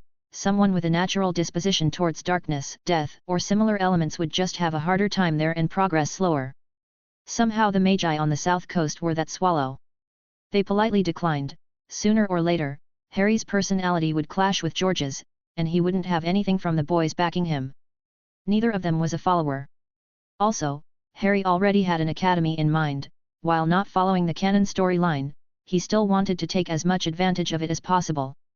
Abyssal Bone Forest Academy? Basida asked nervously, as she had followed him to check out the different academies until Harry found the right one. Yep, a fitting one for both our emotional affinities. Harry said as they stood in front of a tent made out of numerous white bones. They specialize in darkness and death elements and are one of the pioneers in the research of the soul. Atop the entrance was a sign with the words "The Abyssal Bone Forest welcomes you," written in red and dripping blood. Harry knew that it wasn't the kind of place a princess would want to visit, but the elemental affinity was important. While many academies had research and spells in all kinds of elements, they were located in places with a high concentration of certain elements, which makes someone with a high affinity for them progress faster. And he had his canon knowledge too. As they entered, a cold aura that reeked like blood engulfed the two of them. Ka. After having to wait for so long, there were still two people who dared to come over. Harry had already expected this, but Basita didn't and looked around, scared. Who is speaking? Excuse me, miss. You are stepping on my hand. This made Basita shriek as she jumped backwards into Harry, who prevented her from falling down. On the ground in front of them was something that looked like a disassembled skeleton that was slowly assembling itself the moment Basita jumped off it. This was one of their professors, who Harry was now certain liked to scare students. His skeleton form was most likely the result of an advanced meditation technique. There were countless of them with different properties and effects in the world. Let me introduce myself. I am a professor at the Abyssal Bone Forest Academy, specializing in the shadow and dark elements. You can call me Darot. The skeleton introduced himself. Basita was still creeped out but followed Harry's example as he greeted the professor. It's nice to meet you, Professor Darot. How boring. The reaction of your friend was far more amusing. Anyway, you two being here means you wish to enter the Abyssal Bone Forest Academy. Before that, we would like to know the conditions of your academy. Harry replied calmly, it would be strange if he didn't even want to learn them. All right. Darot nodded as he pulled a sheepskin paper and handed it over to Harry, who read through it with Basita. It was a collection of rules, conditions, and what they received in exchange. The most important parts were that by joining, they would gain the rights to attend lessons, a set of elementary meditation techniques, and a 5-year-long permission to live in the academy with food and lodging free of charge. They could also use magic crystals to exchange for additional services and knowledge with the academy and professors. Everything was quite straightforward. He already knew the true dangers came from dealing with the professors, who often needed experimental subjects. How much do we need to pay to enter the academy? 13 magic crystals or an item of equal value, was the reply they got. Harry nodded as he handed 26 magic crystals over. Basita looked like she wanted to say something but chose to keep quiet. So you are paying for the two of you? Darot sounded unimpressed, and Harry had a good idea what the Magus was thinking. He probably thought of Harry as naive for using his own resources. But 13 magic crystals wasn't really a lot, and he already knew he could easily make more. Also, this was the impression he wanted to give, so the professor wouldn't pay too much attention to him or believe women were a weakness they could exploit. After Harry nodded, Darot stretched his bony hand out and asked, are you two willing to join the Abyssal Bone Academy and sign the ancient contract? I accept. Both of them said. Good, now hand over your forms. First Darot took a look at Basita's, only grade 2 aptitude. At least you were smart enough to choose an academy fitting your affinity. Basita nodded nervously while glancing at Harry. Oh, look at that. This year we are getting really lucky. Another grade 5 talent with a death element affinity. Too bad I already recruited the other one as my personal student. The other professors would get mad if I took you too. Darot chuckled. The two of you have paid the full amount and fulfilled our requirements, therefore, I announce you have been accepted by the academy. Take these cards and go to the back. Tomorrow, our journey back to the academy will start. Harry received the card with the number 9, and Basita got the 10. They quickly took their leave, not wanting to bother the professor any more than necessary. The two of them walked to the area behind the tent, where rows of wooden huts were gathered, with other acolytes about their age walking amongst them. As far as Harry could tell, he seemed to be the oldest one with 16 years, but with his elvish traces, he looked younger. Hey! Nice to meet the two of you. Are you new here? A voice asked then as a red-haired acolyte stepped out of the hut with the number 6. Feeling more comfortable than with the skeletal professor, Basita took the initiative and said, hello. I am Basita, and this is Harry. Ha, ha. I am Beirut. My family background isn't important, as it holds no significance on another continent. Beirut said with a friendly smile. Come, let me introduce you guys. Beirut said as he led them further into the huts, fellows. We have some new companions. A multitude of acolytes came out of the different huts and gathered. Harry counted 8 in total, but only remembered the names of 2, having forgotten most of them since he read the novel ages ago. Of course, the AI chip could supply the rest for him instantly since it had access to all his memories with a perfect recall. Good afternoon. I am Caliwar of the Lance Empire, a 4th grade acolyte. A boy with far too much self-importance introduced himself while eyeing Basida with an obvious look on his face. You seem to be pretty late. The Great Plains of Death were quite troublesome. Basida replied politely, while Harry internally snorted at Callie Weir. Now that he heard the actual tone of that introduction, it was a bit funny how arrogant that guy was, especially since he almost had no importance to the original story. A character is discarded early. The Great Plains of Death? That's indeed a dangerous place. Callie Weir glanced at the acolytes behind him. Let me introduce them. This is Beirut, whom you've already met. This is Hancock, a third-grade acolyte. A largely built Caucasian guy scratched his head, looking simple and honest. This is Rainer, a fourth-grade acolyte. He was a small boy with a skinny build, but his eyes held a tinge of pride. This is Gurika, a second-grade acolyte. And over there are Nissa and Dodoria, both first-grade acolytes. Despite his attempt to be polite, Callie Weir made no secret of his disdain. But Harry wasn't an idiot. While talent was an advantage, effort, smartness, and luck were also important factors. Especially since among them was one of the characters whose name he had remembered. How are you? Gurika forced a smile and a greeting. Nissa and Dodoria, still with baby fat on their cheeks, glanced downward. Harry gave them a warm smile while putting a hand on Basida's shoulder, who had become nervous too. Why not leave a good impression? It was foolish to look down on others for no reason. Having more connections never hurts. Who is that? Basida asked, having noticed a brooding, lofty-looking figure a bit away. That's Jaden, our genius of the semester, a fifth-grade acolyte. Becoming a magus is only a matter of time for him. Calaware's expression turned sour, and his words tinged with bitterness. Basida didn't seem to be very impressed. Neither was Harry.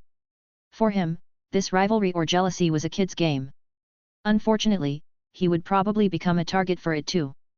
Callie Weir and Jaden were both idiots. Humph. Jaden, noticing the attention, silently harumphed and retreated into his own wooden hut. His hut was noticeably larger and more exquisitely adorned. Looking at his own number, Harry noticed that it was the same. Didn't Leyland get the same number as him? Strange. As a fifth-grade acolyte, he'll receive the best treatment. Who knows, some professors might even take him under their wings early. Calaware's face soured further. In fact, that had already happened since Durrott had recruited Jaden. Just from his short interaction, Harry had already noticed the elitism between the acolytes as they had gathered into small groups. The third and fourth grade acolytes felt superior to the lower grade ones but inferior to Jaden. The lowest grade acolytes, like Gurika, huddled together pitifully. Jaden stood apart from them all. Hello, I am Basida. I have a second grade aptitude. She revealed it hesitantly. Harry watched Calaware's reaction carefully and realized what kind of guy he was. Welcome, Basida. It's nice to meet you. My doors are always open if you need some help. Calaware's grin had widened as he eyed Basida's body. He clearly didn't have any interest in her talent. Well, she was the hottest girl present. Nissa and Dodoria were two young girls around 11 years old, with their low talent and childish appearance of no interest to him at all. Not longer caring about the guy, Harry chooses to introduce himself. Hey, I am Harry, an acolyte with a grade 5 aptitude. The moment he had finished his sentence, Calaware's face fell, and the same jealousy Jaden had received came onto Harry. Since his gaze wandered between Basida and Harry, it seemed to be more intense. That also pretty much ended the first interaction between the new students, and while Callie Weir pretty much lost his politeness, the others still greeted him nervously since he seemed to be more approachable than Callie Weir and Jaden before retreating to their huts. Chapter 60. Calaware's rivalry with him became quickly annoying. While Jaden preferred to stay by himself and didn't bother Harry, Callie Weir somehow had the focus on both acolytes with a grade 5 talent. Still, Harry managed to keep his distance from that guy and ignored him. While the acolytes formed small groups, Harry kept to himself and Basida but would from time to time chat with the less talented acolytes, giving them a bit of encouragement.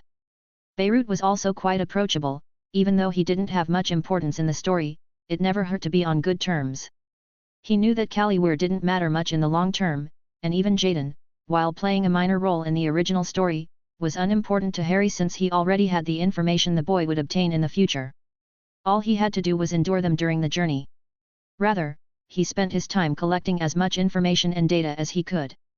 If he wanted to return home as soon as possible, he needed all the information he could get. Harry had the ideal tool for that, legilimency.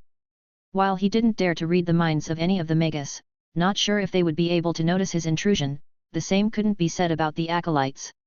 Especially since they weren't trained yet. While the information they had was not very important or meaningful in the bigger picture, it was a nice addition to his database, since almost all of them had a noble or wealthy background and had enjoyed at least a decent education. Additionally, many of them had their own night training, or even great night training technique. Before they left for the journey, Harry had visited George, stole his great night training technique, and did the same with as many others that weren't heading in the same direction as him. Chernobyl Isles, the place he was currently on, was only a smaller continent close to the south coast, a much bigger continent. And even then, he already knew the south coast was an isolated and poor part of the Magus world. But it was still so big that they had journeys spanning multiple days in front of them. The south coast was also split into two parts, the light side and the dark side, banded together and occupying their own regions.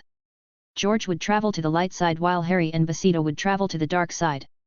Harry managed to collect quite a collection of different night training techniques and other information that would serve him in the long term.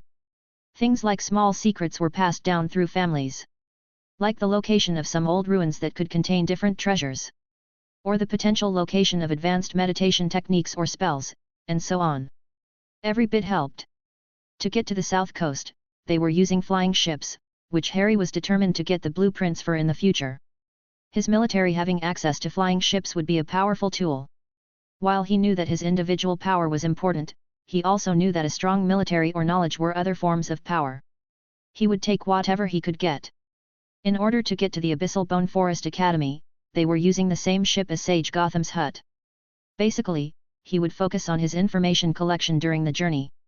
Jaden and a grade 5 talent from Sage Gotham's hut were actually the most interesting troves of information.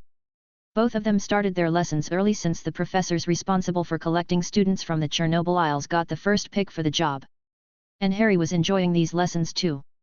Still, he didn't dare to practice the basic meditation technique he had stolen from Jaden's and the Sage Gotham's hut students' minds since it would be noticeable if he did.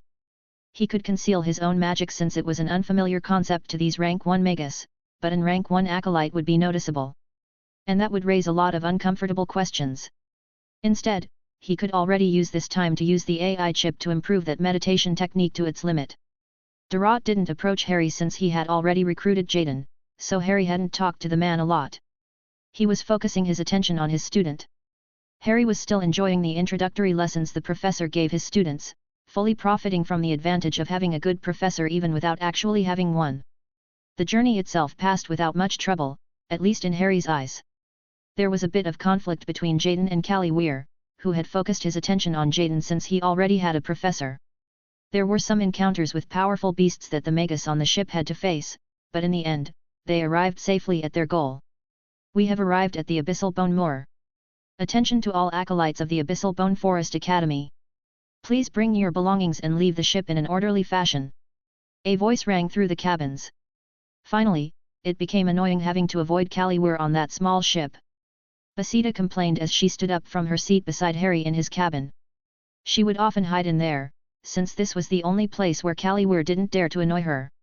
Since Callie Weir and Jaden had clashed on the ship, which Jaden won thanks to a magic artifact he had received from Durant, Callie Weir had returned his attention to Harry, which meant trying to seduce Basida. Direct apprentices just had too much advantage in comparison to regular acolytes, so Callie Weir had become scared of Jaden. A dozen or so people walked out of the ship. Looks dark. Basida murmured as they stood at the edge of a swamp, a sign in front of them saying, the land of shadows and Deathbone Abyssal Moor. At least we will have more advantage studying here. Can't you feel it? It feels comfortable.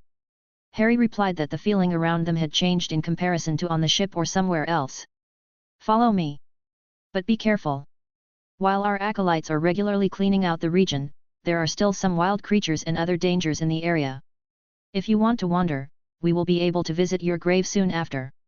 Darut warned them with a chuckle while leading them into the swamp with his bones creaking. The group gradually traversed across the Abyssal Bone Moor while Harry was busy collecting more data. With his current strength, he felt confident that he could handle the creatures that were close by, even without magic. But it was obvious that this place was more dangerous than the Great Plains of Death. Soon they entered a black forest. Warning! A low-threat creature is approaching your current position.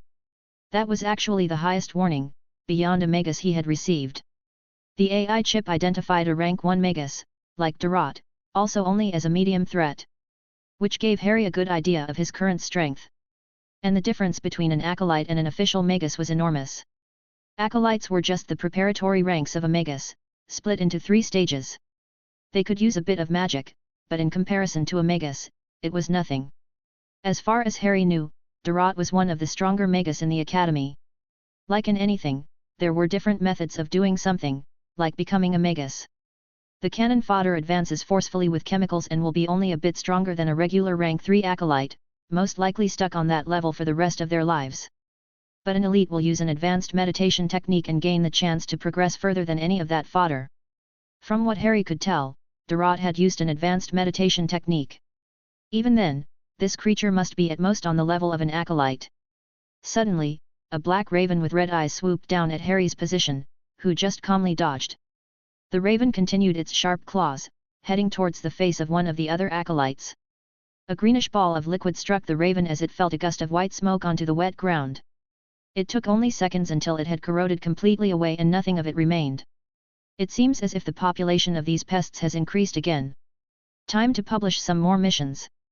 Durot commented in a bored tone, as if this were nothing more than an annoying chore, which it actually was. What are you looking at? Let's go. They had to walk for another hour until they finally reached the center of the abyssal bone forest, at a location that looked like a large graveyard. It's massive, the gravestones were made out of black and white marbles and overgrown with weeds. Even some of the very same red-eyed roosters were resting atop some of the graves. Welcome to your home of shadow and death, abyssal bone forest. Durot snickered, like Harry had already guessed, taking pleasure in seeing the scared faces of the other acolytes. He could already feel the advantage of this place, there is a heightened concentration of dark and death elemental particles around him. Harry also realized why he had always felt so comfortable on Skagos. The feeling had been very similar, just the cold also felt good. Durot led them towards the center of the graveyard, where a huge castle-like structure made of black marble tombstones had been constructed. In its center was a marbled door, flanked by 2 statues. Password. One of them said, a 2-headed dog with spikes growing on its body. On the other side was the statue of an earthworm with a razor-sharp fange, looking particularly cruel. They were very lifelike, their black eyes seemed to watch them. Durot stopped in front of the statues and said, "Enough, Jamal. Don't you recognize me?" he asked with an annoyed voice. Both of the statues gwaffed, "Dortata. Although we know each other, rules are rules." The dog licked its paws and let out a female voice, "Or, would you like to play with us?" Now the earthworm also made a human-like, threatening gesture, "Then come. I feel itchy." All right. Let me think." Durot rolled his eyes within their bony sockets and grumbled, "I really should shove this defensive spell formation up the ass of the person who designed it. Hurry up and say the password." The huge dog growled. "The password is... I hate smelly bones," Durot said softly. Harry's mouth twisted a bit, but he didn't laugh about that childish joke. He also warned Basita not to laugh or she would regret it. While Magus was on a power trip with their superiority complexes, they were also petty. It could be seen when one of the acolytes let out a chuckle while the 2 statues were making fun of Durot. HNG. Green flames suddenly ignited within Durot's eye sockets. "It seems we must teach the new acolytes how to respect their professors." "Pa!" Durot snapped his fingers. And suddenly the acolyte, who had dared to laugh, began to scream as he saw something that wasn't there. "Ah! What is this? Don't come over! Leave me alone!" It was a nightmare hex. An illusion, but for a regular acolyte, it is impossible to remove until it has naturally worn down, which could take months. Such a punishment was still light. This was the kind of world in which the strong ruled and the weak had to obey. Nobody would have said anything if Durot had killed the acolyte. That acolyte couldn't move anymore and had actually been carried into the academy by 2 slaves working in it. Both of them were Grand Knights, the peak of power on the Chernobyl Isles since there were barely any magi, even on the acolyte level. The internal parts of the Abyssal Bone Forest Academy were underground and had a similar style to a medieval castle like Hogwarts. It was massive. Overall, the academy had been split into several different areas, consisting of dormitories, classrooms, laboratories, gardens, trading and mission posts, and more. The exact location they would learn later. Each magus has their own grave, which acts as their personal entrance to the academy. Acolytes had to use one of the common ones, or their teachers, with their permission. Every acolyte would be studying under a professor, and while that doesn't mean they were the personal acquaintance of that professor, they were still responsible for all matters between the acolyte and the academy. This selection was important. In the magus world, everything had a price. A professor would teach an acolyte, but under specific conditions. And these conditions could be very dangerous, even death in one of your professor's experiments was a possibility. Durant had brought them to the area where they would be registered at the academy and select their professor. The first one he registered was his own apprentice Jaden. 5th grade talent. Not too bad. The old man responsible for the registration said it was Jaden's information. Absolutely. Melda, that ass, pushed such a troublesome task onto me. Now I want to see his regret. Laughed Durant before his gaze landed on Harry, albeit there is a chance he will get his own. This year was profitable, and we got another one. Come here, Harry. Hello sir. Harry greeted the old man politely. Welcome, young one. It seems our academy was really lucky this year. The old man nodded as he read through Harry's information, but first. Jaden, are you willing to become Durant's personal assistant? That whole thing was only a formality. Jaden wouldn't be so stupid to get a magical artifact from Durant in early lessons to just choose another professor here, and he obviously accepted the deal. Once they were finished, Durant and Jaden were the first ones to leave the room, leaving the rest of the acolytes behind. Now that he was done with them, the old man turned towards the remaining acolyte and said, since you already paid your fees and fulfilled your contract criteria, you are already acolytes of our academy. All that is left is to choose your professor. Overall, there are 2 methods you can use to choose your professor. The first one is by using this crystal ball free of charge and getting assigned one randomly. The old man explained as he pointed at a ball standing on his desk, or you can pay a magic crystal, and you get a bit of time to choose one from this list. It doesn't matter which method you use, once you have chosen your professor, you can't change it. Explained the old man before turning towards Harry, as a grade 5 talent, the academy gives you some advantages to nurture you. You can use the second method free of charge. This pissed Callyware off, but the boy was smart enough to not say anything. He knew he would just end up like the acolyte who had laughed about Durant. Thank you, sir. Can 2 acolytes choose the same professor? Harry was interested. Only if the professor has offered 2 or more spots, it will be written in his offer. Is there someone you want to take with you? The old man was not bothered by Harry's question. Yes, preferably. Harry said, pointing at Basida, who had signed a contract with him. She would only be useful for him in the near future if she joined him as the same professor. Then, if you find a professor who has 2 spots, I will register her too. But remember, while you get a bit of preferential treatment in the academy, don't overdo it. We don't want you to get lazy. If you fall behind, you will lose your benefits faster than you got them. The old man warned him, should I register you for a large dormitory? You can share after all. Ahem, Harry said, but got interrupted by Basida. Yes. She said. Okay, then make your selection. It was good that Harry could choose Basida too, the time limit for paying was short, and the amount of information was a lot. Without something like an AI chip, you would need multiple readings to find a good professor. Many of the professors had unacceptable conditions in their offers. There were complete traps, like Professor Estelle from the Department of Curses specializes in curses, human anatomy dissection, and soul studies. She offers information on 5 topics free of charge, allowing acolytes to choose the categories and receive guidance in their studies at any time. Requirements: participate in just one experiment, only one. That was basically luring someone in with very good benefits compared to others, but one would most likely not survive the first month in the academy. Some required money, others participated in experiments, and others just worked. But it didn't matter. Harry already knew which professor he wanted to go to. The nice one who had helped the main character and gave him some cheats that he could only realize with an AI chip and a way to gather resources. Professor Croft of the Department of Podiwondering specializes in medicine, herbalism, and energy neutralization. He offers free information on one topic. Requirements: acolytes must assist with cleaning the experimental lab, preparing and handling various herbs, and helping the magus with herbal concoctions, ensuring no harm to the acolytes. Sure, Harry Potter hated pointering. But that was because of Snape. In fact, this had been one of the lessons that the original Harry had been most eager to learn before he met Snape. And he was no longer just Harry Potter. The current one knew what kind of cheat this could be, and with an AI chip, it was an easy cheat and money hack. Now the question was, if Croft had 2 spots? Yes. We will take Croft. Harry said this while Basita waited for his decision. Are you sure? Alchemy and potioning require quite a few resources before they turn profitable. The old man warned them kindly. On the other hand, Croft is very supportive of his students. Yes, Croft is the right choice. Harry nodded. Between himself and Basita, they had more than 200 magic crystals, which was enough for a starting capital. All they had to do was not be too fast or seem strange. Then so be it. After saying that, the old man scribbled something on a parcel before handing a sack to Basita and Harry each. Here are your belongings.